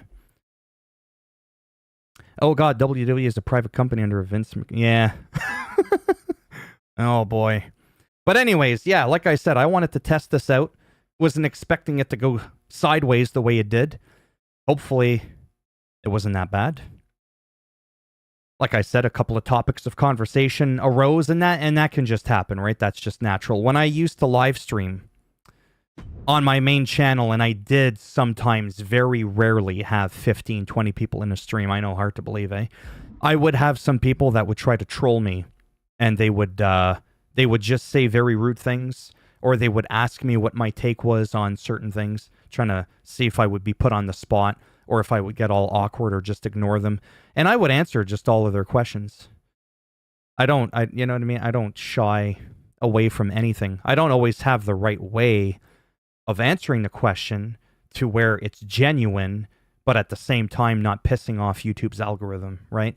That is always going to be probably the single most difficult thing in the world. It's like, from a YouTuber, you should get 80, 90% truth. There might be that little part where they're holding back a little bit, not because they're lying to you, not because they're not being transparent, but because they don't want to get canceled because of that cancel culture, like I said. It's just wild. So, but yeah, like the whole Hogan thing with the N-word and Booker T being mad at him, in an example like that, I could never get mad at Booker T. Do you know what I mean? Because I feel like it's not my place to do that, for me, for obvious reasons. I don't remember if he forgave him, but I did remember he was pretty pissed off, I think, when he came back. Sorry, my phone beeped and my fingerprint thing wasn't working there. Hold on a second. Lunch is going to be served momentarily. Yeah, so in places like that, again, it's not me being shy to answer the question. Are you mad at Booker T for not liking, Hogan? He's allowed to think what the hell he wants. But in that same light, I would like to think that I'm also allowed to think what I want, right? So, but yeah, there's enough controversial stuff going on in the world of wrestling. We don't even need to go to Gaza and Russian Ukraine and Trump and Obama's and all that, and Biden and all that shit, right? There's enough stuff in wrestling that we don't even need to go that in that direction. We can still talk about a hot topic, but yet still remain in the topic of all things wrestling. Does Chris Benoit belong in the Hall of Fame? Things like that. Can his actions be excused? That sort of stuff. Can Kid Dynamite be looked at as a good person, or is he a piece of crap because of the things he did to women and stuff like that? Right? There's just so much that you could talk about. Or again, the Hogan thing is probably, honest, apart from the Vince thing that's going on right now, that Hogan thing, honestly, is huge. Like, as far as I can remember, that is probably one of the most controversial things that has ever happened, right? Being caught on hot mic, or whatever it's called, open mic, whatever that terminology is when you don't know you're being recorded, hot mic, saying that word. And yeah, it's wild.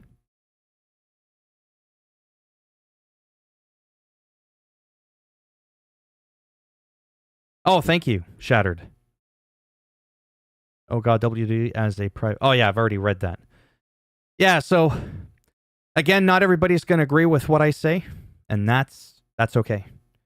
That's what I think. I'd like to think maybe separates me from other people, is that I can respect someone having a different take on something, even if it's the complete polar opposite of what I'm thinking.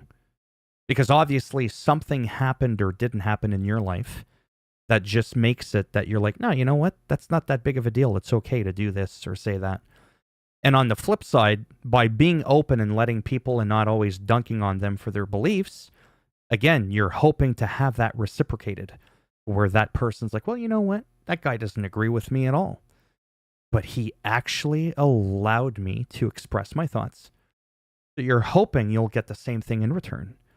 Now you get to share your piece, and now you ended up having a conversation with somebody you don't see eye to eye with, but you actually had a conversation. I don't know, to me that's pretty amazing when you can do that.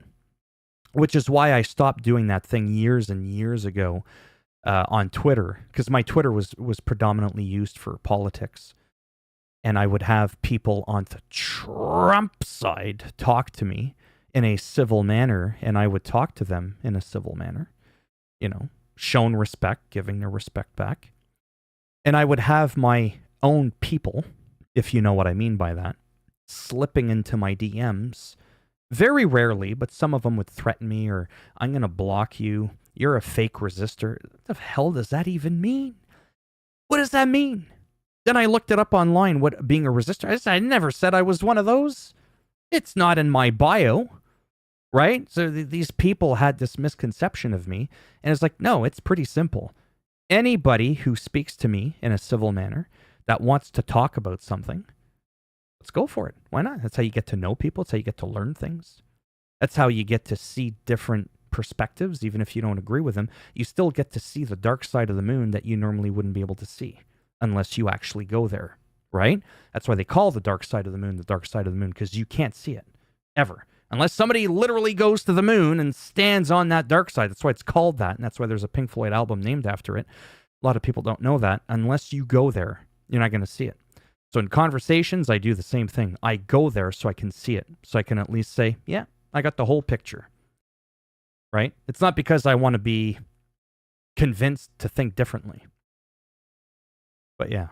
Anyhow, a lot of rambling. Some of it was about wrestling, right? I think moving forward, if I do these maybe once a week or something, just to shoot the shit for a little bit.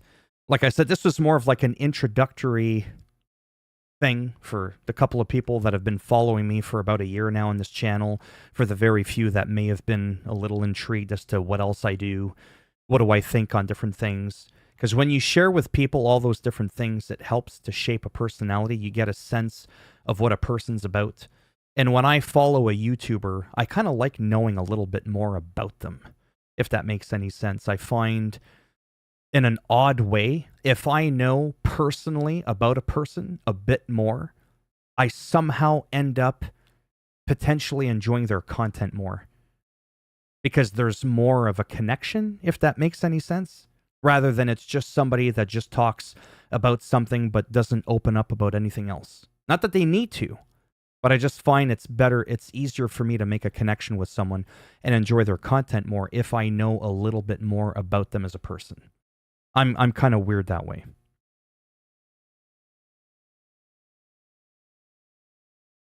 Yeah, you 100% got to have thick skin to be on the internet. Oh, yeah. And it's a beautiful thing for me, like I said, when I was a teenager, and I am going to shut this down now in a minute. When I was a very young teenager, I cared too much what people thought. And the older I got, naturally, as you all have probably seen, you can't please everybody. You're going to say something that's nice to one person, but now it's considered rude to another person. And I would just be like, oh my God, you just can't please everybody. And you learn that real quick in life. And so for me, it was just that whole, what was that quote that Marilyn Monroe said that I sort of kind of said earlier? I'd rather be hated for what I am than loved for what I'm not. And it really is a good quote, right? Like I said, I'd rather be true to myself and have a smaller following that's authentic than perhaps maybe a bigger following, even if it meant more money, where I'm putting on this facade or whatever it's called of something that I'm not. Then it never feels authentic. And I just don't enjoy that. I don't want to have to cater to anyone. The only thing I have to cater to are the YouTube gods because they dictate how things go. Well, my N-word question was related to the Hulk Hogan thing. Oh, so I try to stay on topic. But yeah, I am the kind of person who may say something. Yeah.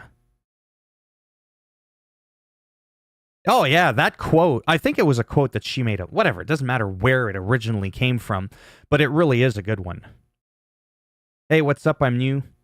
First off, thanks for the post-kick-out damage advice. Oh, you're welcome. I just got one question. What's your advice for AI damage scaling? Oh, and F the haters, let them sulk in their own shit. Yeah, that's kind of my take on it. Post, I don't know off the top of my head. What's your advice for AI damage scaling? Let me see what mine is at. Because off the top of my head, I haven't made these videos like I was saying earlier. Damage scaling. I think I know. I think it's 200, 100. I don't remember. Where is damage scaling? AI difficulty damage scaling? Is that the one you're talking about? AI damage scale. I mean, it says AI difficulty damage scaling. I just want to make sure that's the exact same one you're talking about. Yeah. So real simple. And again, everybody's different. The reason I always crank that up to 100 is real simple. And I'm not saying that I'm a good player. First and foremost, I want to stress that point. I'm not saying I'm good. I'd say I'm average at best. When you get used to the game, even on legend difficulty, okay, you're going to find at some point that you're just not getting your ass handed to you, which is why I have it on legend and I have their scaling at 100. Hell, I'd have it at 300 if I could. So I had to gimp myself in other areas in terms of the kick out and all that to make it so it's more difficult. And that's why this year has been both a good year and a bad year. A bad year in the sense that it took a lot of tweaking, a lot of intricate testings, which is why I think why some of my earlier videos got a little popular. And what's great about it is that you're able to make this game as easy as you want it or as Dark Souls-like as you want it. Like you saw in this stream. I mean, I only played like 2 matches in an hour and a half, but I lost one of those matches. I was partially distracted, but it's also partially because of my settings. It makes it realistic. When you have a universe mode and you're winning 9 out of 10 matches, that's not really fun for me because there's no challenge at that point, right? And 2K22 didn't allow me to do that. This did with the extra stuff, right? So yeah, the scaling, I always put it on 100. Damage scaling works when players versus AI? Or can be used when... Oh, see, that's a good question. I don't know. If I'm just reading it the way I'm reading it, at face value, without trying to...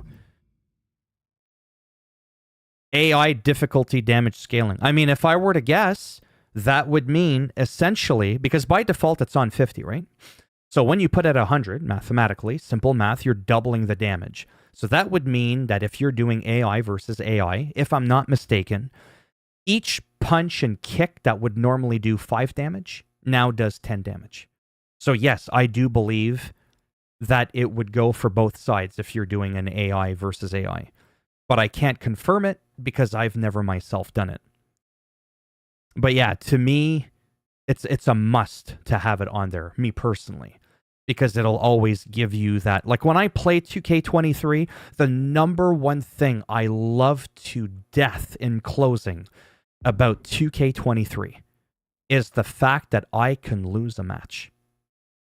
In 2K22, I think I did like 400 matches and I lost like twice. See what I'm saying? This one, my win-loss ratio is a lot more balanced. It's like 65, 68% win, 70% win at the most, like 30, 32% loss ratio. I have to work at my wins because of my settings. I can't just willy-nilly win my matches, and to me, that's fun, right? And if I think it's a little too hard, I can just literally dial back a number or two on the post-kick-out damage recovery, and all of a sudden, the game's a little easier. Oh, I went a little too easy. Go back up 1 point, and that 1 point can be just that perfect balance of what you individually need to make this game as difficult as you want. That's, to me, the number one thing that makes this particular game one of the best in years, despite all the glitches. 24 comes out next month. There will be 40 years of WrestleMania. That's going to be cool. Absolutely. It's first game when match finishes another variation. It's first game with match finishes another. I'm not too sure what you meant. Oh, yeah, I'm past 1K subs. Not by much, but yeah. They did that in 2K14, but this will be amazing, I hope. Thank you. Yeah, at least I'm monetized, like I said. My main channel's been kind of going down to tubes a bit. So I'm hoping this one... To be honest with you, if this could end up becoming my main channel, and my main channel becomes my alternate channel, I would be cool with that. Only time will tell if that'll ever happen. I mean, look at Assemble. He got 100,000 subs in 3 years. I've been at this for a year and I got 1,000. Not looking good so far. Or if you look at Brandon Does Everything, and you look at his growth, how quickly he shot up. He's got it in his bio. Like first 6 months, first month, first year, I think after a year, he was already at like 125,000 subs. I was like, God damn. You know what I mean? Like that's insane shit. I can't even fathom that, right? That's why I always say you have to do YouTube first and foremost, or Twitch or any of those things. You really do have to do them first and foremost for the fun of it. Because if you're just in it for the money, you are honestly more than likely going to hate it. It's just the reality of it. Like in 5 years, thanks for the scaling advice. Now I won't get slapped and lose a third of my health. Oh, yeah. Well, yeah, I always leave it at 100, but again, that post-kick-out damage recovery is the big thing. Because you can make it easier to kick out of something with the size of that green bar, right? You can have it so that the bar is still big, regardless of how your health is doing. So you could be getting your ass handed to you. The scaling's at 100. They're doing super mega damage on you. Your whole body's purple. But you could technically have it so that you could always kick out as well. right? It doesn't have, the two don't have to go hand in hand, if that makes any sense. But yeah. Yeah, like I said, like just to give you a last thing of perspective, and then I'm done talking before I lose everybody. My main channel, just to kind of really be transparent with you, my main channel that I've been working on for nearly 6 years. It'll be 6 years this Halloween, like around September, October, will be 6 years that I've been doing my main channel with 30,000 subs. Okay. I got monetized in 5 months.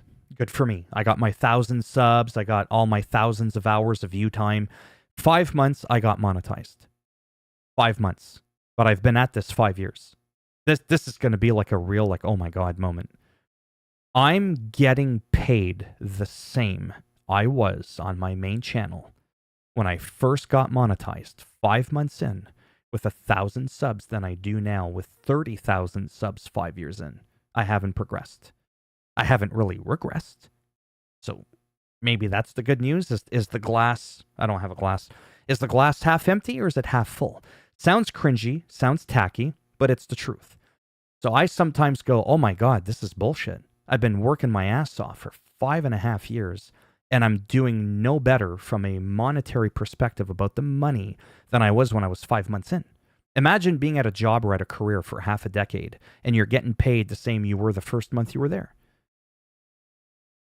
That's all I'm saying. But I get to do something I enjoy, that I'm passionate about. I can, within reason, say what I want. I can dress the way I want. I can do it whenever I want, right? I do have that freedom. I don't have to upload right at noon. If I want to sleep in and upload at 3 p.m., I can do that. Probably not going to make any difference in how much money I get every month, right? Now, if it was going down, well then, yeah, I would probably quit at that point. If I wasn't even making $100 a month, which is how much money you need to get a payout each month on YouTube, I would probably quit, honestly. If you're at something for 7 or 8 years and you can't even make a paycheck happen every month on YouTube, right? Maybe it's time to call it quits. Because at that point, you gave it a valiant effort. And if it just doesn't pan out, then it doesn't pan out. If at least one person is happy after watching your video, you've succeeded. Yeah, no, they come over time. Well, I'm also getting old as shit. You know what I mean? I'm not much younger than The Rock, right? I'm not. If I was 16, there'd be plenty of time, but I'm already pretty much a middle-aged man. That's just the way it is. I started this gig too late in life, is what it was. I waited 14 years on YouTube, feeling sorry for myself, thinking, you know what? Nobody's ever going to want to watch your bald old fat ass. Nobody wants to see that. I wasn't really old back then. I was in my late 20s, early 30s. But the point is, I had a very negative view. It's like, I don't look like PewDiePie. I'm not some pretty boy like Justin Bieber. Who's going to want to watch me? Then I started watching some people that I was like, God damn, that guy's like 3 times my size. And he's making all this money. Holy shit, why can't I do that? And it kind of built my self-esteem a bit. And I was like, well, let's give it a shot. And like I said, within 5 months, I was monetized, making several hundreds of dollars a month. It helped me pay for a nice microphone, a nice camera, a ring light, you know what I mean, that I normally wouldn't have been able to afford on my own. So I have to be very grateful for that.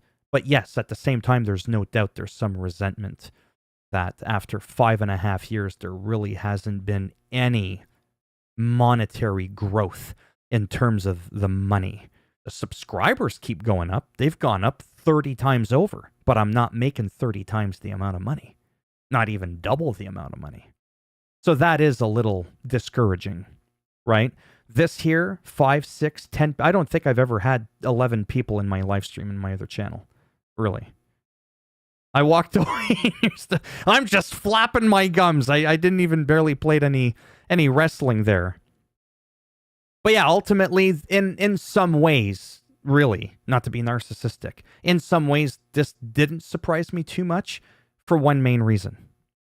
My channel, this channel, is literally all things wrestling.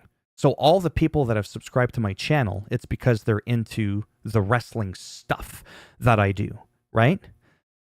So there's a better retention chance that if I live stream, and I mainly talk about wrestling, even though I didn't quite do that in this stream, there's going to be a higher chance of people coming in to see what you have to say.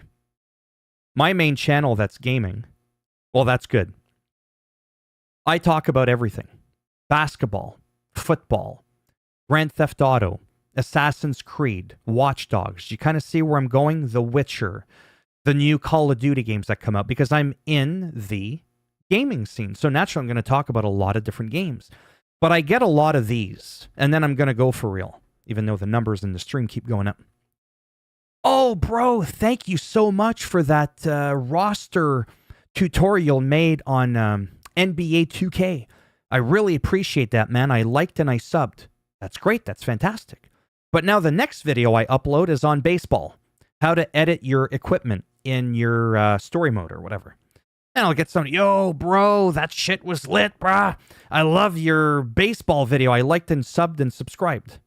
Or subbed and subscribed is the same thing. Anyhow, you see what I'm saying? But if I never go back to those sports games, because once I've done all my tutorials on them, once I've showcased the game, and I've talked about and drained everything that there is to talk about baseball, it's fucking baseball.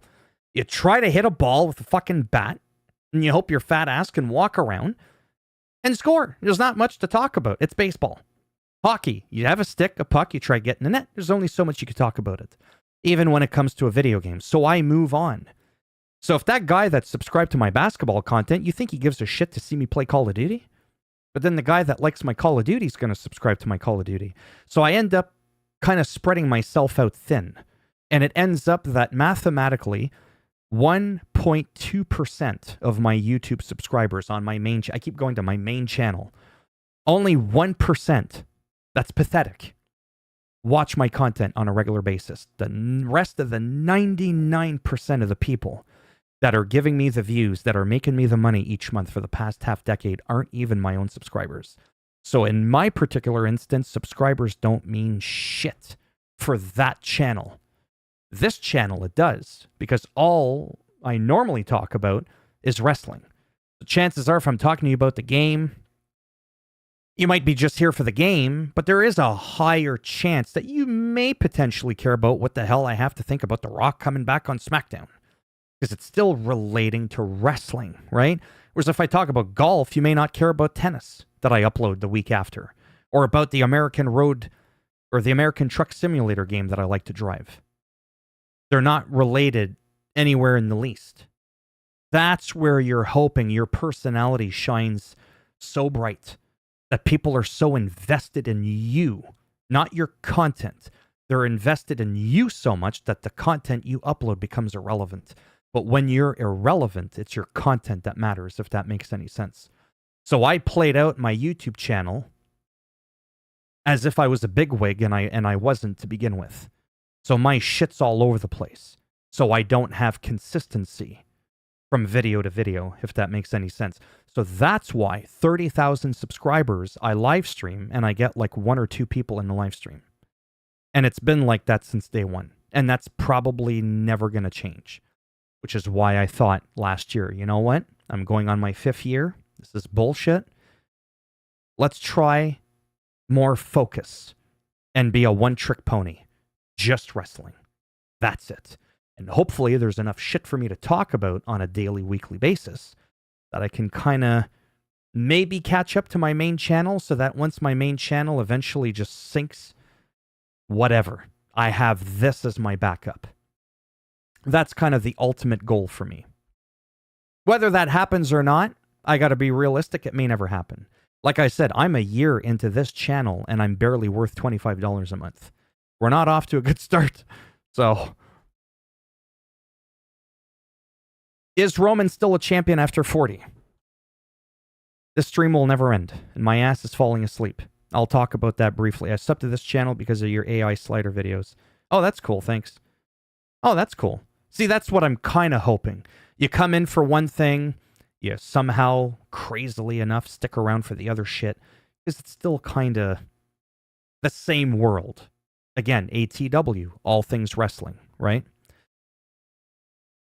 So the Roman Reigns retaining at 40, what's really interesting about that is because never before in the history of professional wrestling, as far as I remember, and it dates back decades, have I ever seen so much emphasis on a person, aka Cody Rhodes, the story.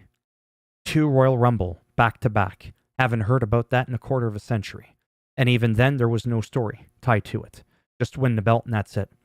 There has been so much energy focused on Cody Rhodes. It is unlike anything I remember seeing. Even the Daniel Story Yes movement was much shorter than this, from what I recall. So if they don't have Cody win at Mania, in my opinion, that's going to be one of the biggest fumbles ever. Why even bother with this big story if it was never gonna pan out? Is it because you want to teach us that even in a scripted world, reality sinks in? Not everybody gets their happy ending, their happily ever after, or whatever it's called. Is that the lesson that they're trying to teach us? And that sometimes somebody can just walk in out of nowhere and just take it from you with no story? I don't know if that's what WWE is trying to do, because that's going to piss off a lot of people. But at the same time, the reason why it's so hard to answer logically if Roman is going to win at 40 is, again, that whole thing. He is so close. He's so close to beating Hulk Hogan. Speaking of Hogan, his record of 74, 78 days. I just don't know how much they care about that. Right? If WWE is not even looking at Hogan's record, and it's not even on their radar, and they're like, who cares? It's Hogan. He's the N-word spewing son of a bitch. Nobody cares about him. Then maybe Roman will drop the belt. That's the million-dollar question. If we know how much they care, which at this point, at least I don't know, I don't even know an ounce of how much they care about his title reign. If they care too much about it, then Roman is hanging on until the next WrestleMania. Because by that point, and I made a video on this, he would also be close to beating, not quite, but he would definitely be like 80, 90% of the way there. He'd now be at the point where he's closing in on Bob Backlund's second longest reign in the history. Reign. Title reign, for God's sake, can't even speak. But that would happen at SummerSlam of 2026. So that's the whole thing. But in the modern era, Roman Reigns is already the longest reigning, undisputed champion of the modern era. And if that's all they care about, then I truly believe Roman's dropping the belt to Cody in that instance, from a scripted story perspective. Now you're opening up something between I can't even speak. Rock and Roman, R&R. Because my feeling is that The Rock is not really a heel. No, he's cosplaying as a heel because he wants to feed Roman that he's on his side. He wants to gain his trust. I could be talking out of my ass. I made a video on this yesterday. Don't go watch it. Most YouTubers would say, make sure you go and watch it. I'm telling you, don't watch it because I can recap it for you really quick. And that's just it. And actually, Roman is going to make sure, or Roman, helps if I get the wrestlers right. The Rock is going to ensure that Roman doesn't F around. Because if he does, he's going to find out. I think that's what's going to happen. I don't see The Rock staying a heel. I just don't see it. If he wins at 40 Mania, he becoming for me like Putin, yeah, the bad guy. I know it's never a good idea to say WWE is fake to a superstar, but aren't the winners scripted? So, okay, that's actually a good comment. So just because something's scripted doesn't mean it's not real. If I walk over to your face and I say, so I'm going to walk in, you're going to try and slap me, I'm going to block it, and I'm going to give you a chop right across the chest, like really hard. Woo! And I just fucking slap your chest. And it's all red, and you're like, was that fake? It's scripted. You know it's coming. I still walloped your chest with an open hand. It's as real as it gets.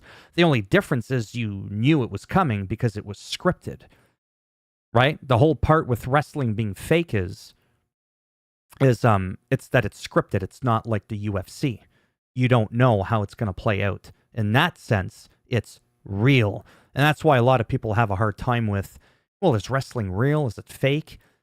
Well, what it is it's neither fake or, yeah, it's kind of, I just look at wrestling as it's scripted. That's literally the best word to put it in. Because those chops, those chair shots that you take, those, unless it's AEW and you're John Moxley, that blood that you see, all of those things, those are all real. Look at how many injuries we've been going through lately. Liv Morgan, Raquel Rodriguez, not Rey Mysterio. That one I think is scripted. But there are Shotzi. Just so many people on the shelf. Braun Strowman. I could get Seth Rollins with his knee, right? Like, is that fake? It's scripted. You knew it was coming, but it still happened. The shot was still felt, right? And I think that's why superstars get offended. And that's why there's that one time that Paul White, a.k.a. The Big Show, walked up to someone and said, oh, yeah, wrestling's fake. And he slapped him on the fucking chest. And he's like, so was that fake? He's like, what the hell, man? He's like, well, that's what we do in the ring. You think those red welts that you see from Gunther, the ring general, when he slaps your ass around, well, not your ass around, but when he slaps your chest around, you think that's fake? You think those red finger marks you see on a person's chest, especially when it's someone white and pasty like Sheamus, you think they had some like paint underneath his white chest to make it look like a fingerprint or a handprint? No, that shit's real. So that's where the whole debate comes from, right? Kind of went off on a rant there. So how long someone is champion is scripted? Oh, absolutely. Well, let's be honest. Roman started his shit first. It's all about the bloodline. The feud was with Jay. I think there's a possibility Roman will beat San Martino. I believe that too. I would like put it this way with what you just said, Nemanja. If I pronunciated your name correctly, Nemanja. If Roman doesn't drop that belt at Mania to Cody, with all that emphasis on the story, dude, that guy's taking it to the top. You know what I mean? You already have the bloodline with the longest reigning tag team champions of all time. 606, no, it wasn't 666. That's the number of the beast. It was like 600 plus days, right? So you have the longest reigning tag team champions of all time in the bloodline. You have the longest ever Intercontinental Heavyweight Champion, as Gunther likes to emphasize. Longest. I think they're just going after breaking all these records. But then you've got Seth Rollins, who I think is going to drop the belt sooner than Roman's going to drop it. So yeah, if he doesn't drop it, I am willing to believe that they've gone that far.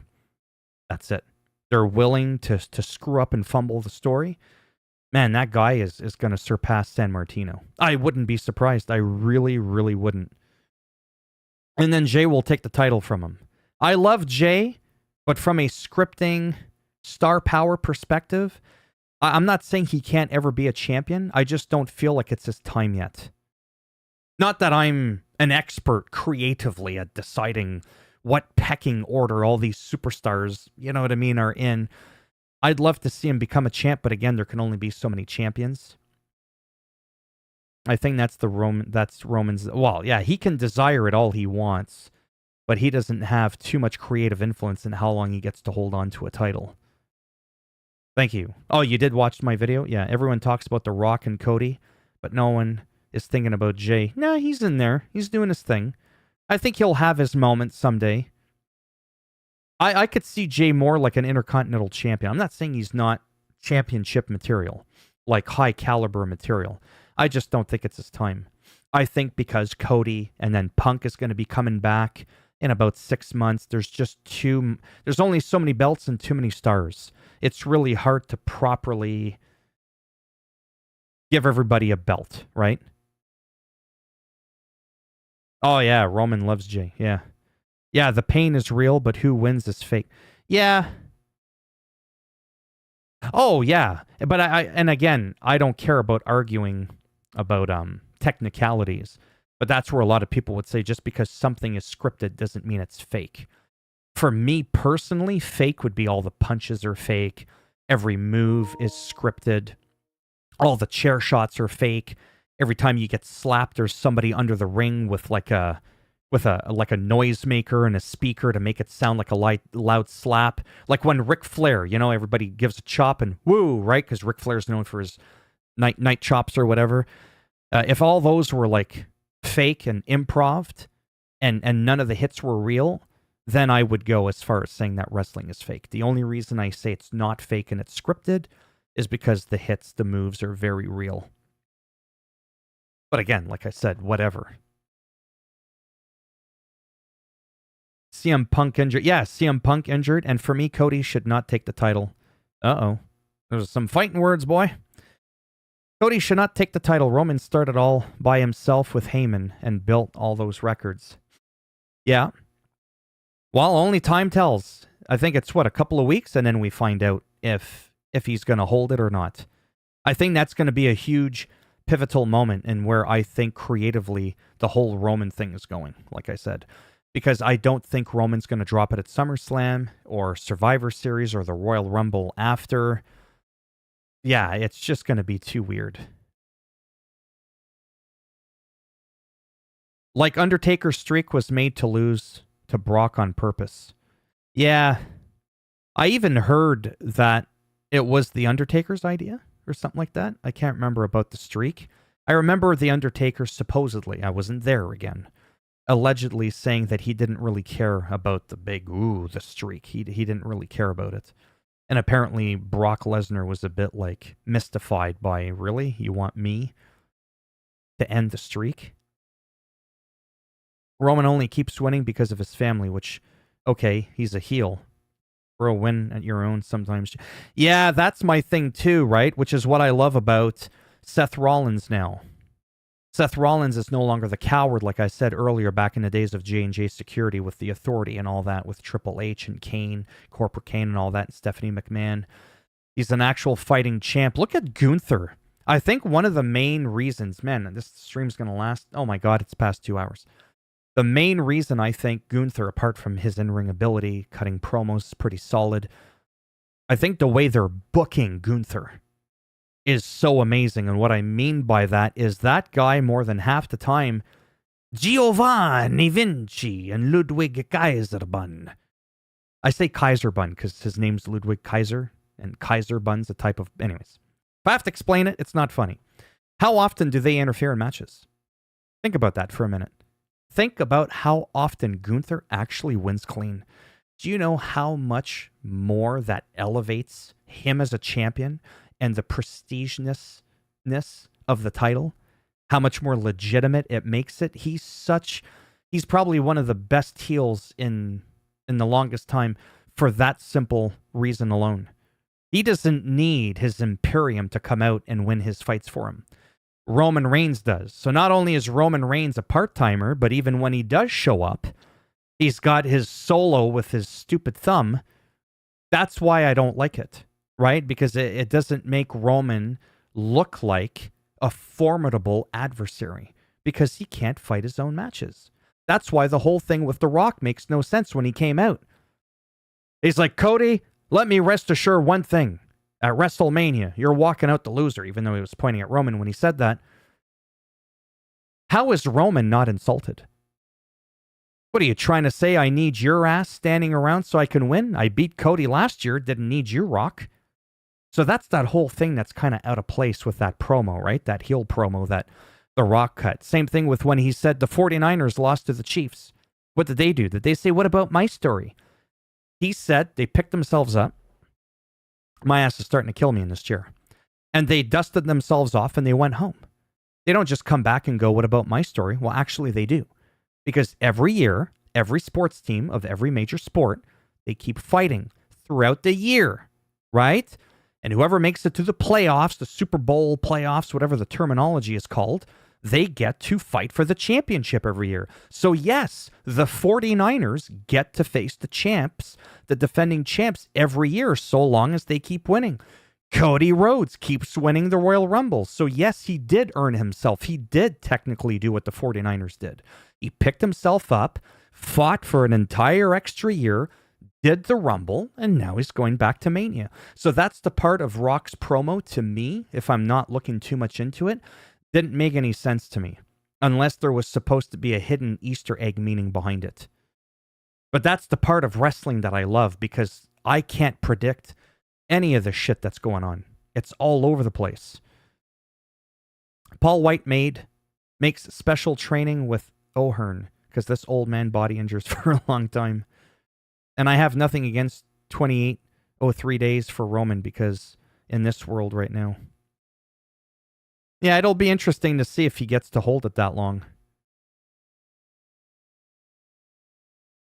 That's why we need more big wrestling companies. WWE has too much talent to handle properly. It's why Dolph Ziggler, yeah, even people like Zack Ryder, in my opinion, making waves as Nick Nemeth, yeah, in Impact Wrestling right now. I wish AEW did better. I mean, I think they're pretty good. Again, I'm not here to trash talk them. I like AEW. I like all the wrestling promotions. They all give you a different dynamic on their take of professional wrestling, how they do things, like how AEW allows a little bit more creative freedom from the superstars, so we get to see a showcase of what these superstars are actually capable of. If you look at Cody Rhodes as an example, and you look at him back in the days of Dashing Cody Rhodes, or when he was with, not Evolution, when he was with, oh my God, when he was with Ted DiBiase Jr. and Randy Orton. You know, that thing there. I forget what it's called now off the top of my head. I never, with all due respect to Cody Rhodes, would have ever have known that that guy was capable of doing that. I was like, wait, what? Then he was like Stardust and all this stuff. Then he was a heel for a long time. Didn't really talk on the mic. Wow. Like that, I got what's that word? Blindsided by how much more incredible Cody Rhodes, in my opinion, is Cody Rhodes. I never would have known that that could come from him. He just was never given the opportunity to showcase what he could really do, right? That's what I appreciate about AEW, personally.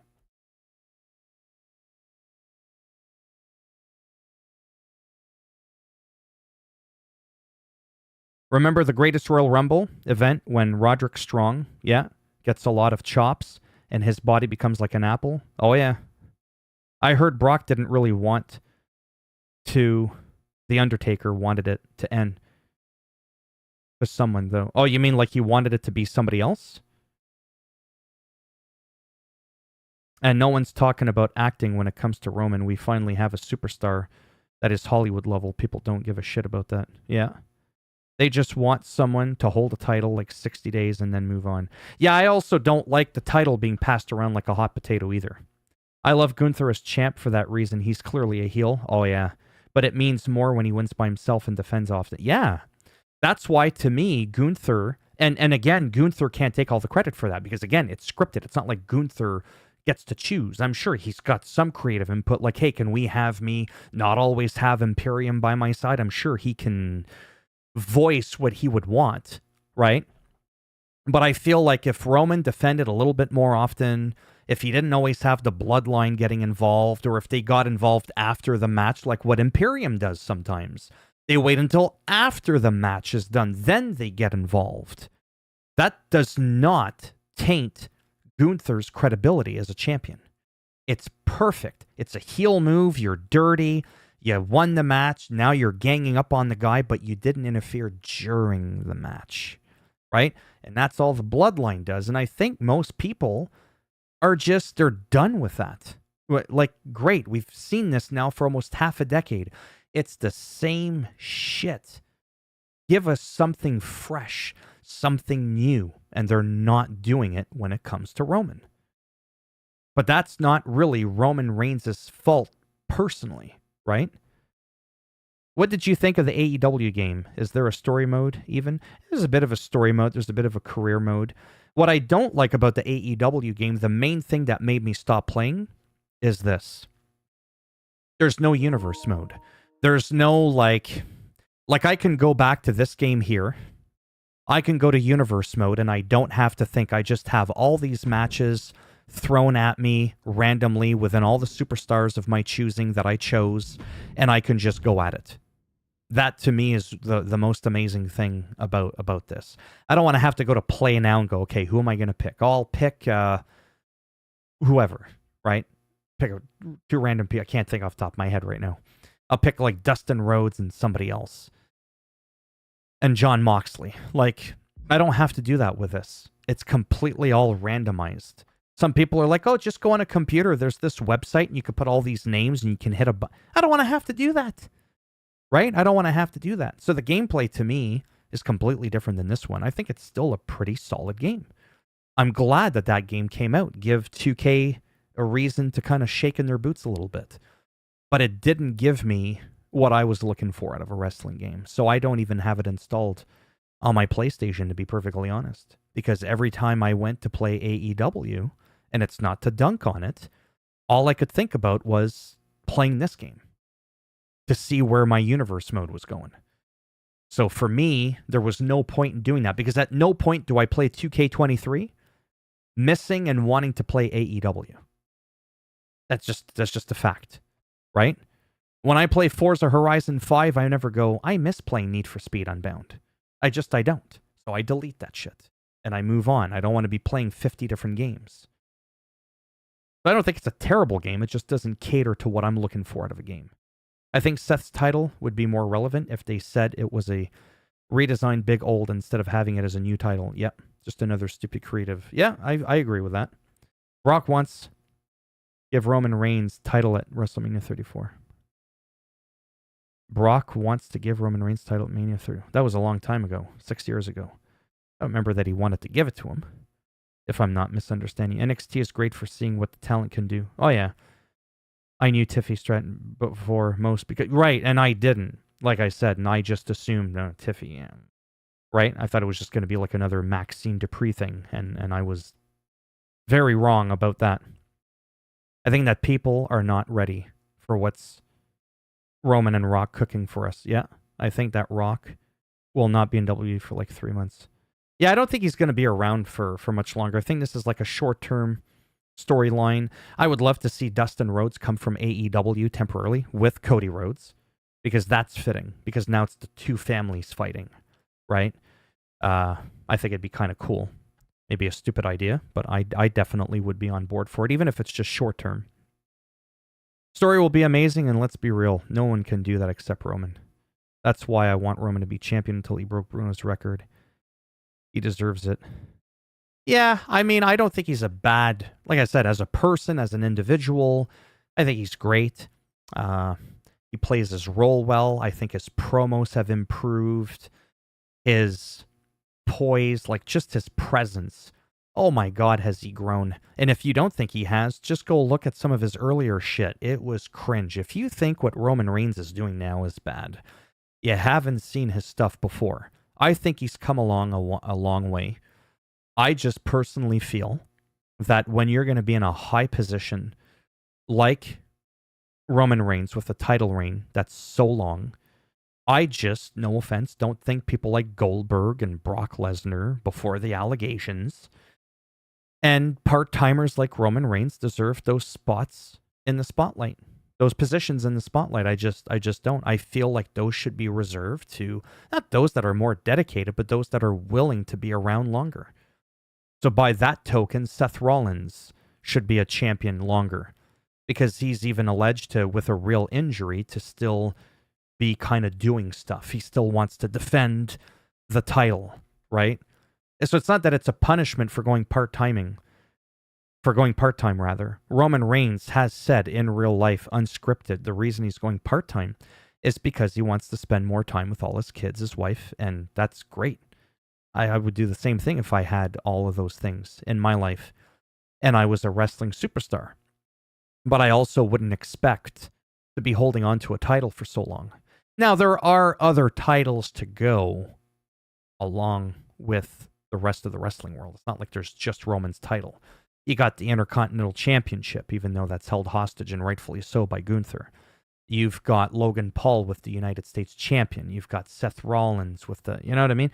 There's a lot of other titles to be passed along while they keep this one doing its thing. So that's, I think, maybe the only other reason why I'm not completely against Roman Reigns is we do have another champion, Seth Rollins, to play more of the hot potato game with the title, right? But yeah, I have mixed feelings on it. Either which way, I'm enjoying the ride. I'm enjoying the show for what it is, and that's pretty much it. Competition breeds creativity. Oh yeah, Goldust.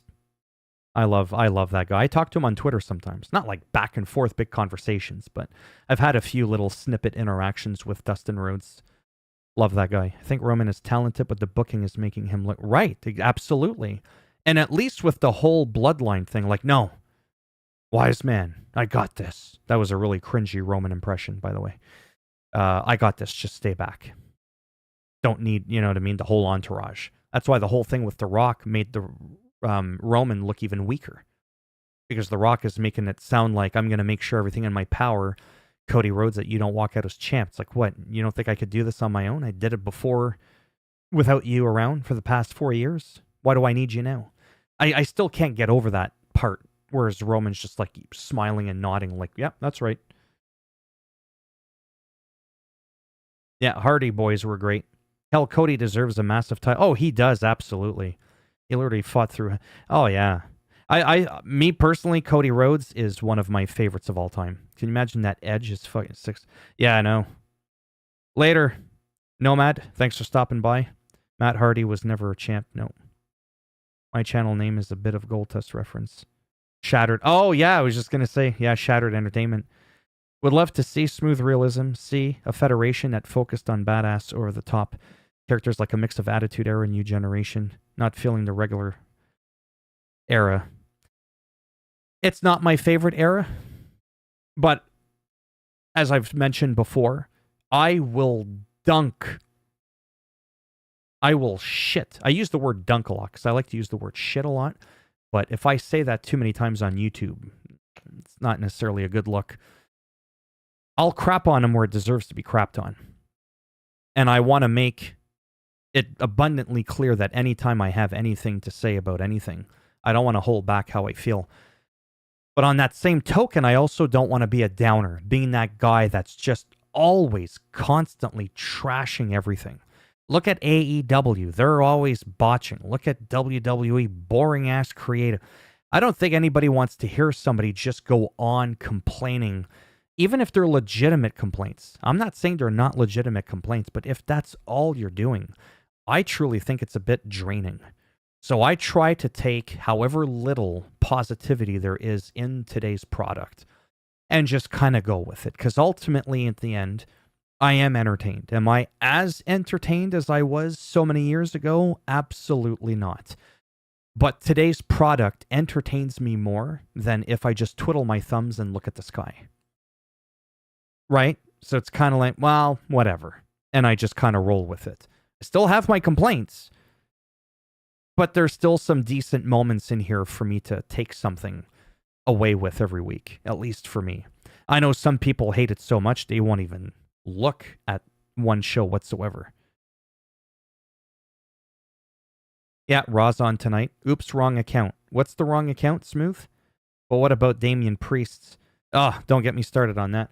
2.5 hours almost streaming. I am going to have to go. My ass is going to fall off. I usually don't sit stationary like this longer than a half hour at a time, then I stand up. Damian Priest cashing in on Drew if Drew beats Seth. That I'd like to see. That will be an interesting feud because you already have a history. You already have a story that's organically being created. Look at me using these big words. Between Damian Priest and Drew. It is the absolute perfect, whatever you want to call it, moment. I personally want Seth to lose. Love Seth to death. I do. But I want him to lose. I know. That's how much I love him. I want Drew to win. And I do want Damian to cash in on Drew. Because Drew's story, this stream's never going to end. It'll last until Mania. Might as well change the title to WrestleMania 40 livestream, because that's how long this thing's going to be lasting. That would just create so much friction because Drew, what's the main thing Drew's been going on about, right? That he keeps getting screwed. That when he won the championship, it wasn't as meaningful because there was nobody around watching. Well, now Damian Priest can cash in on him and be like, everybody got to watch you. You finally had your moment. Was that fun? You had the big live crowd. but you kind of let the belt slip you by. And then, boom, Damian and Drew, 2 heels. Because that's another thing that I love about today's wrestling in recent history. We no longer just have the good guys versus the bad guys. No, we've got people like Ivar, the Viking Raiders, and Big Bronson Reed wrestling each other, talking shit about each other. But they shouldn't be doing that. They're both heels. They're both on the same side. I like that because, again, that makes it more realistic, if you want to use that word in professional wrestling. So I really like that. Just like the dynamic between Seth and Cody, how they didn't really like each other. Just because he's face, or a baby face, or whatever you call it, doesn't mean he has to automatically like everybody that's a baby face, right? Because that's kind of how it was for the longest time. So lately, those little things, I've really been appreciating that. Again, just like the riffraff between the Judgment Day and Drew, right? They were on the same side, but they didn't really kind of like each other. Anyhow, that's a great thing. Yeah. So that I want. That opens up a nice story right there. Drew wins, gets his moment. See, now you can shut up. You finally had your moment. Boom, gets it, but then Damian cashes in. Because I think Damian needs to cash in. I really do. I love the Judgment Day. I think they're doing really good. You already have the champs, the tag team champs, I mean. Dirty Dom Dom. I have to admit, it was kind of funny when he had the North American title. The whole, like, I'm not just the champion of the United States, I'm the champion of all of North America. It was kind of a cool little sales pitch there. And then you've got Mommy as champion. If you have Damian Priest as champ, then it just leaves JD McNugget without a belt. Nobody cares about him. He's not even in the Judgment Day anyways. Nobody likes him. His parents didn't even care enough about him to give him a real name. They just took 2 random letters from the alphabet, said, JD, that's your name. Right? That was the joke I tried to say about JD before. I was trying to pull an R-Truth. You know what I mean? No, I know it's an NXT title. I know. How would you... But I would never believe... Oh, that would be some crazy shit if, like, Dirty Dom won, like, the Intercontinental belt from Gunther. Somehow he would have to really play dirty to win that one. Or like Logan Paul, like what Logan Paul did with the brass knuckles. You'd have to do something. I'd like to, for a little bit, do the whole evolution thing where Judgment Day, everybody's got some gold, except for JD McNugget. I don't really care about him. He's playing his role well. I just can't stand his face. I can't like everybody, right? I can't. Yeah, that's right. Ministry of Darkness without The Undertaker. Oh yeah, their scripting can be absolutely horrid. But I will get you a good day for me and my family. What's that, Derek? I don't really know what that means, but I'll get you a good day. I'm having a good day so far. JD should be... Well, it was supposed to happen when R-Truth beat him. I'll replace JD for Christ's sakes. I need a couple of extra bucks. But yeah, I'm going to have to go. It's been 2.5 hours. Had a lot of fun. In a good way. It didn't play out the way I wanted. It's not a bad thing. I was expecting a lot less chatting. More focus on the game. But I'm glad I didn't call it a 2K23 live stream.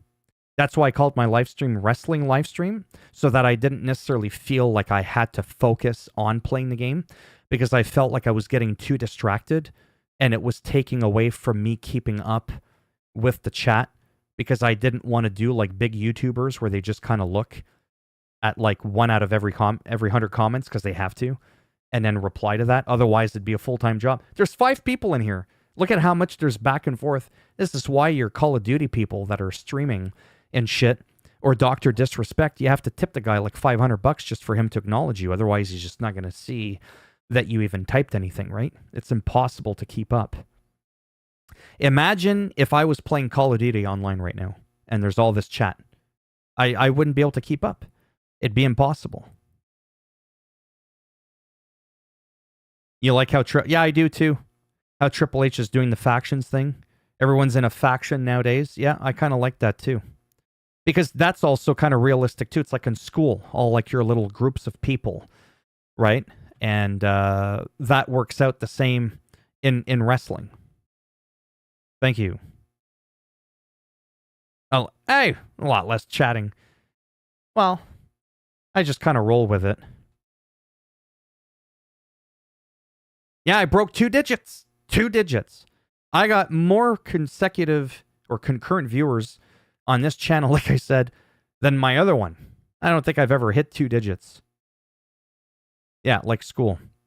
All right, so again, these aren't going to be like a regular thing. I'd like them to be. I'll have to just kind of see if I feel like I have anything to talk about.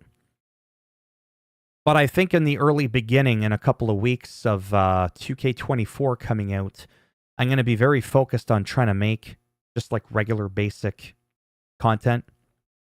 Excuse me.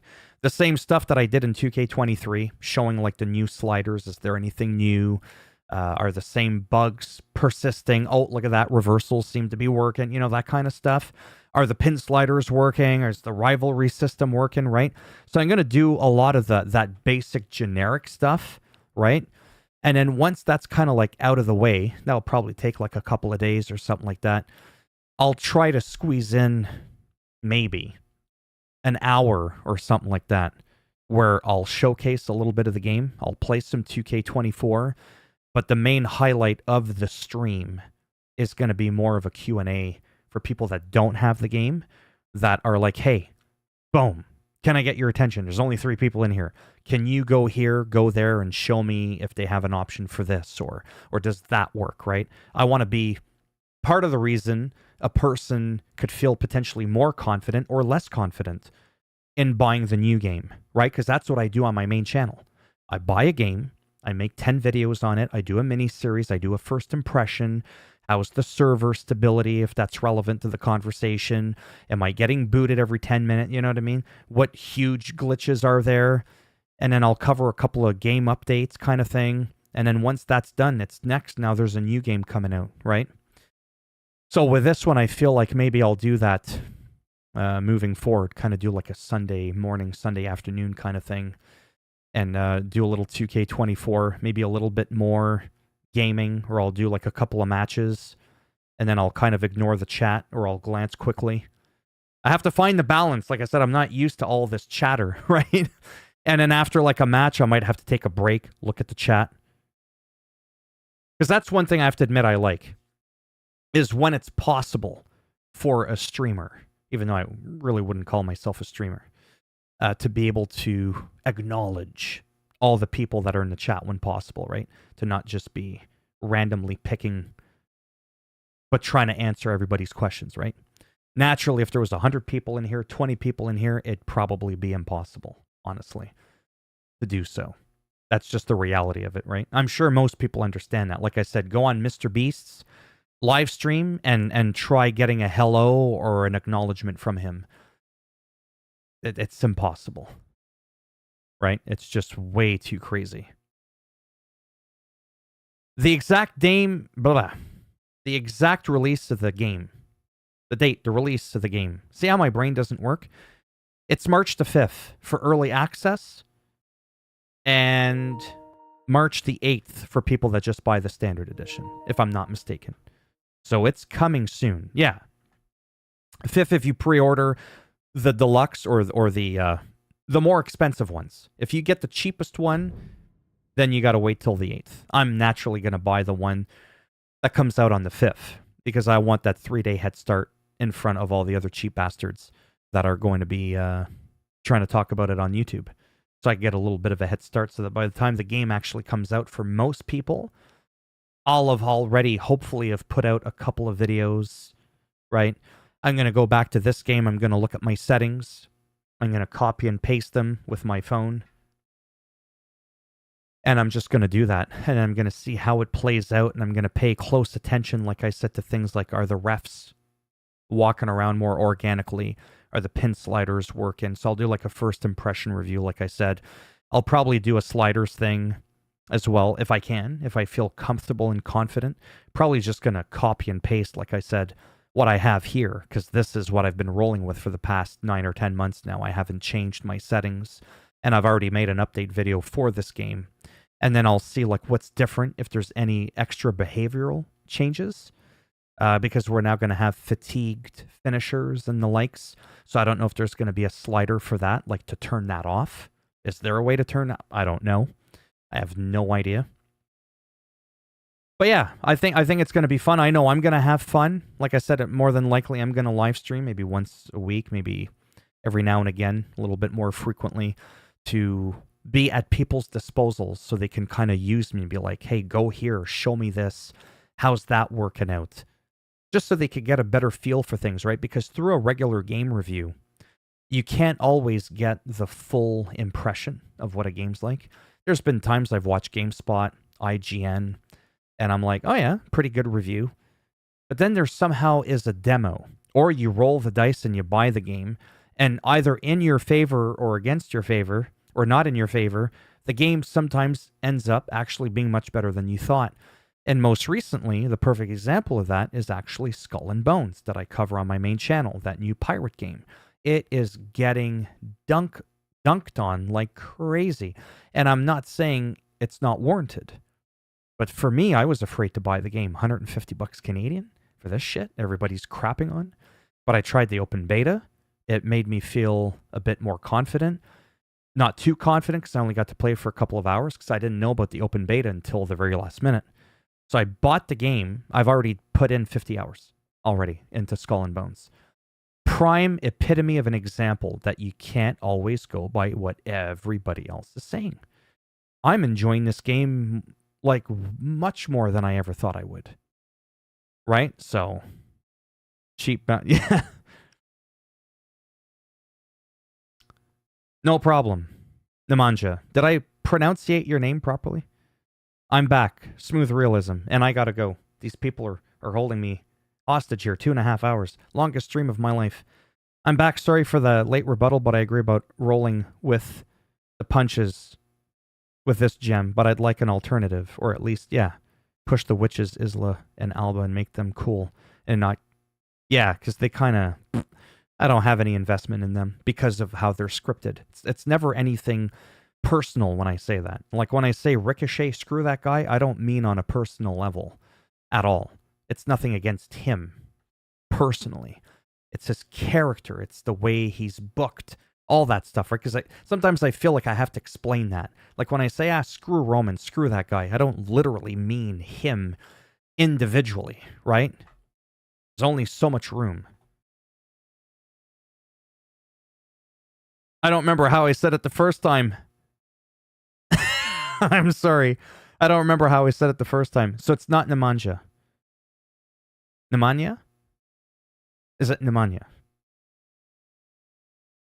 Let's see if that's correct. Nemanja. Okay. See? There's that delay on YouTube, which is why I have it on the whole thing with the delay. The shorter the delay between when I talk and when you hear me, the crappier the actual video is going to be. But the longer the delay, like a 10-second delay, which is really bad, it's not real time, that will have the absolute highest quality video, right? Just thought I'd share that with you. Which is why it was like, is that how you say it? You're like, no. Yes. Yes. It's like, to which one? Yeah, it's because it's not instant. I have it so it's balanced. But I'm going to end it now. Or people, no, don't do it. Put the bottle, or put the cap on the bottle. I can't even speak. I'm so tired. But yeah, for me, like I said, I had fun. I've always enjoyed this kind of stuff. One of my biggest dreams in life was not to be a professional wrestler, believe it or not, even though I worked out and I was in martial arts and all that kind of stuff. One of my biggest dreams ever, believe it or not, it wasn't to be like Bret the Hitman Hart or like Hogan. It was to be like a Jesse the Body Ventura, be like a Bobby Heenan, be like a Vince McMahon minus all the creepy stuff, right? Is to be a commentator, a play-by-play color commentator, or like a heel commentator. Not saying I would have been good at it. That's not what I'm saying. But if I could have just snapped my fingers, that's what I'd like to do. I would have loved today to be sitting alongside Corey Graves, Michael Cole, and doing that kind of gig rather than being The Miz or Gunther in the middle of the ring. That's always been my thing. Despite the fact that I did train to fight and weightlift, and maybe at some point you could have looked at me and go, oh yeah, he looks like a kind of guy that could maybe wrestle. But meanwhile, I didn't want to do anything with actual wrestling in the ring. No. Yeah, commentator or manager. Yeah, like Monsoon was insane. Oh yeah, I hear it back and wow, all class and yeah. That opens up a whole other discussion we won't get into now because it'll never end.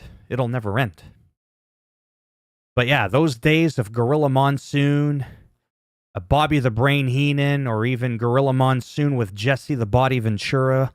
Jesse the Body Ventura is one of the only and one of the last true, well, not one of, but yeah, one of the last true heel commentators. None of this stuff like Corey Graves where he's like, well, you have to admit, Kofi Kingston's been doing pretty good as of late. It's like, you're not supposed to be complimenting him. Corey Graves is supposed to be a heel commentator. He's not supposed to be arguing with Logan Paul. They're supposed to be on the same freaking page. And I almost forgot his name. Not Bad News Brown. My goodness. Bad News. I got some bad news. Wade Barrett. Bad News Barrett. Whatever the hell his name was. Wade Barrett on commentary. He's supposed to be the same thing. Kind of a heel.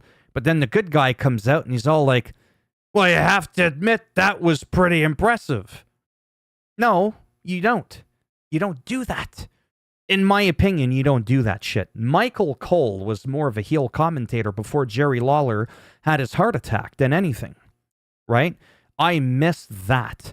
Now you have Corey Graves and Wade Barrett co-commentating together. What? And then you have Pat McAfee and Michael Cole. Now, Pat McAfee and Michael Cole, and then I got to go for real.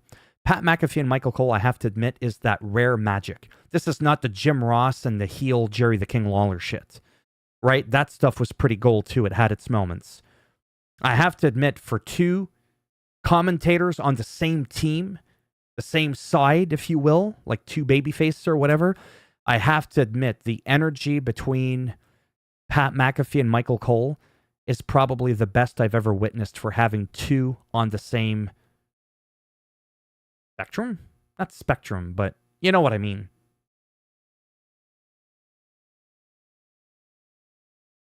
Yeah. Matt Stryker, yeah, and Ronaldo, yeah. Anyways, but that's personal preference like anything else, right? Like some people loved JBL as commentator. I thought he was great. Some people couldn't stand him. Some people think to this day Michael Cole sucks. I think he's fantastic. To be able to just do that for decades on end and always just like boop, boop, boop, boop. There's a kind of a magic really to it and I don't think a lot of people think about it. I don't care if you have an earpiece in your ear. There's not a lot of, it's very fluid. And when you have Michael Cole and Corey Graves or any two commentators, really, how often do you hear them talking over each other in an awkward way? You don't. I don't know if there's a button under their desk that fucking electrocutes their finger or their foot. Okay, it's your turn to say something. Quick, hurry. But it's so, in my opinion, it's pretty well made. I've never truly understood how they do that. I don't know how they do it. But however it is they do it, to me, it's pretty magical how they go about it. I remember spiky hair. Oh, yeah. Those two guys were just so knowledgeable and very fluent. Ronaldo's almost rapping while he... Yeah. Yeah. All right. I'm going to end it. I'm cutting you all off. It's over. And... yeah, like overall, I might, as an au revoir, it's better if I just speak the French word in French because I am French and not say the French word in an English accent because that's weird for me.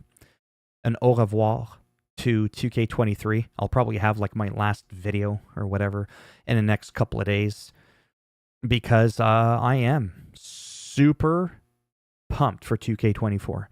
Like I said, from what I've seen, and I don't know what you've all seen, but I can almost guarantee, even though I haven't physically played it, from what I've seen, it is a better product than this one. By how much? I don't know. But it's a better product. I'm already confident that it's better. And I like that the main emphasis isn't about rewriting the wheel, as the expression goes. It's about quality of life. Fixing things that, weren't really working.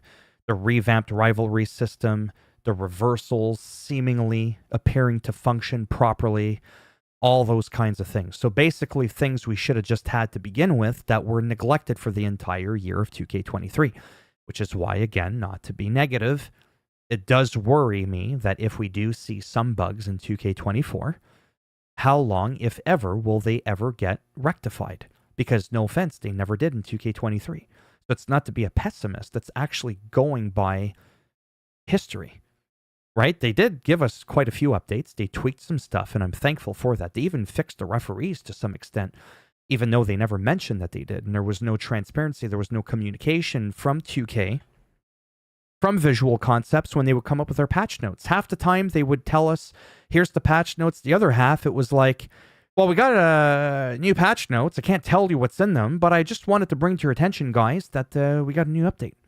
So if you notice anything, let me know. That made my videos kind of weird because I couldn't elaborate on what was fixed, what was addressed. I couldn't do it. But I still wanted to make the video to at least let you know about it so that you could go have your own play at it and see if you noticed something that was broken before that was no longer broken before.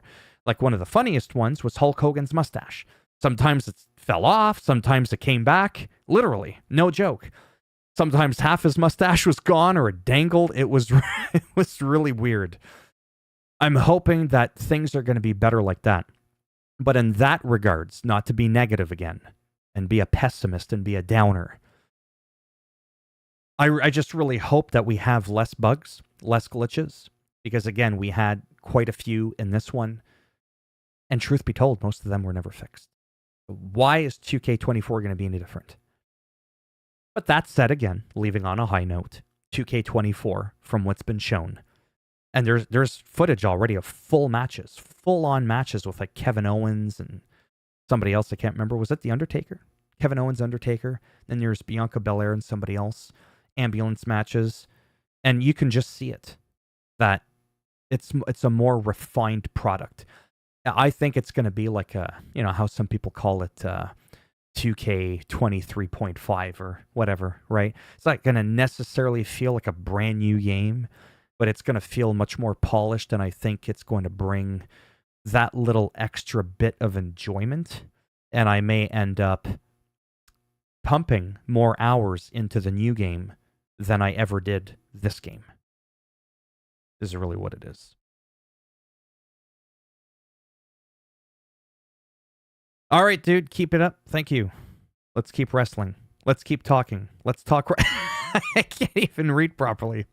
Good thing I don't have a prompt. I could never be a president or a prime minister of any country. I would just start reading things backwards. No, you can never end it. Only when you die, it's over. Well, you might not have to wait too long. You could tell you are passionate because every time you go to stop. Oh, I mean, I really do love this stuff. Garbage Patch Kid kind of, yeah. Well, it's like I said on my main channel. I streamed, I know I keep going on about it. It's like, yeah, we've already heard it. But truthfully, I streamed for like nearly 3 years. Day in, day out for out. You don't do this for 5, 10 people and no money. And just be in it for the money, sorry. But still show enthusiasm. This level of enthusiasm. You don't. You can't fake that. You really can't. And if somebody is kind of faking it and they're getting paid money and they're still doing it, well, whatever, at least they're still doing it. But my point is some people just look for the money, which is obviously okay and normal. Because this, first and foremost, has to be a business for some people if you're doing it full time.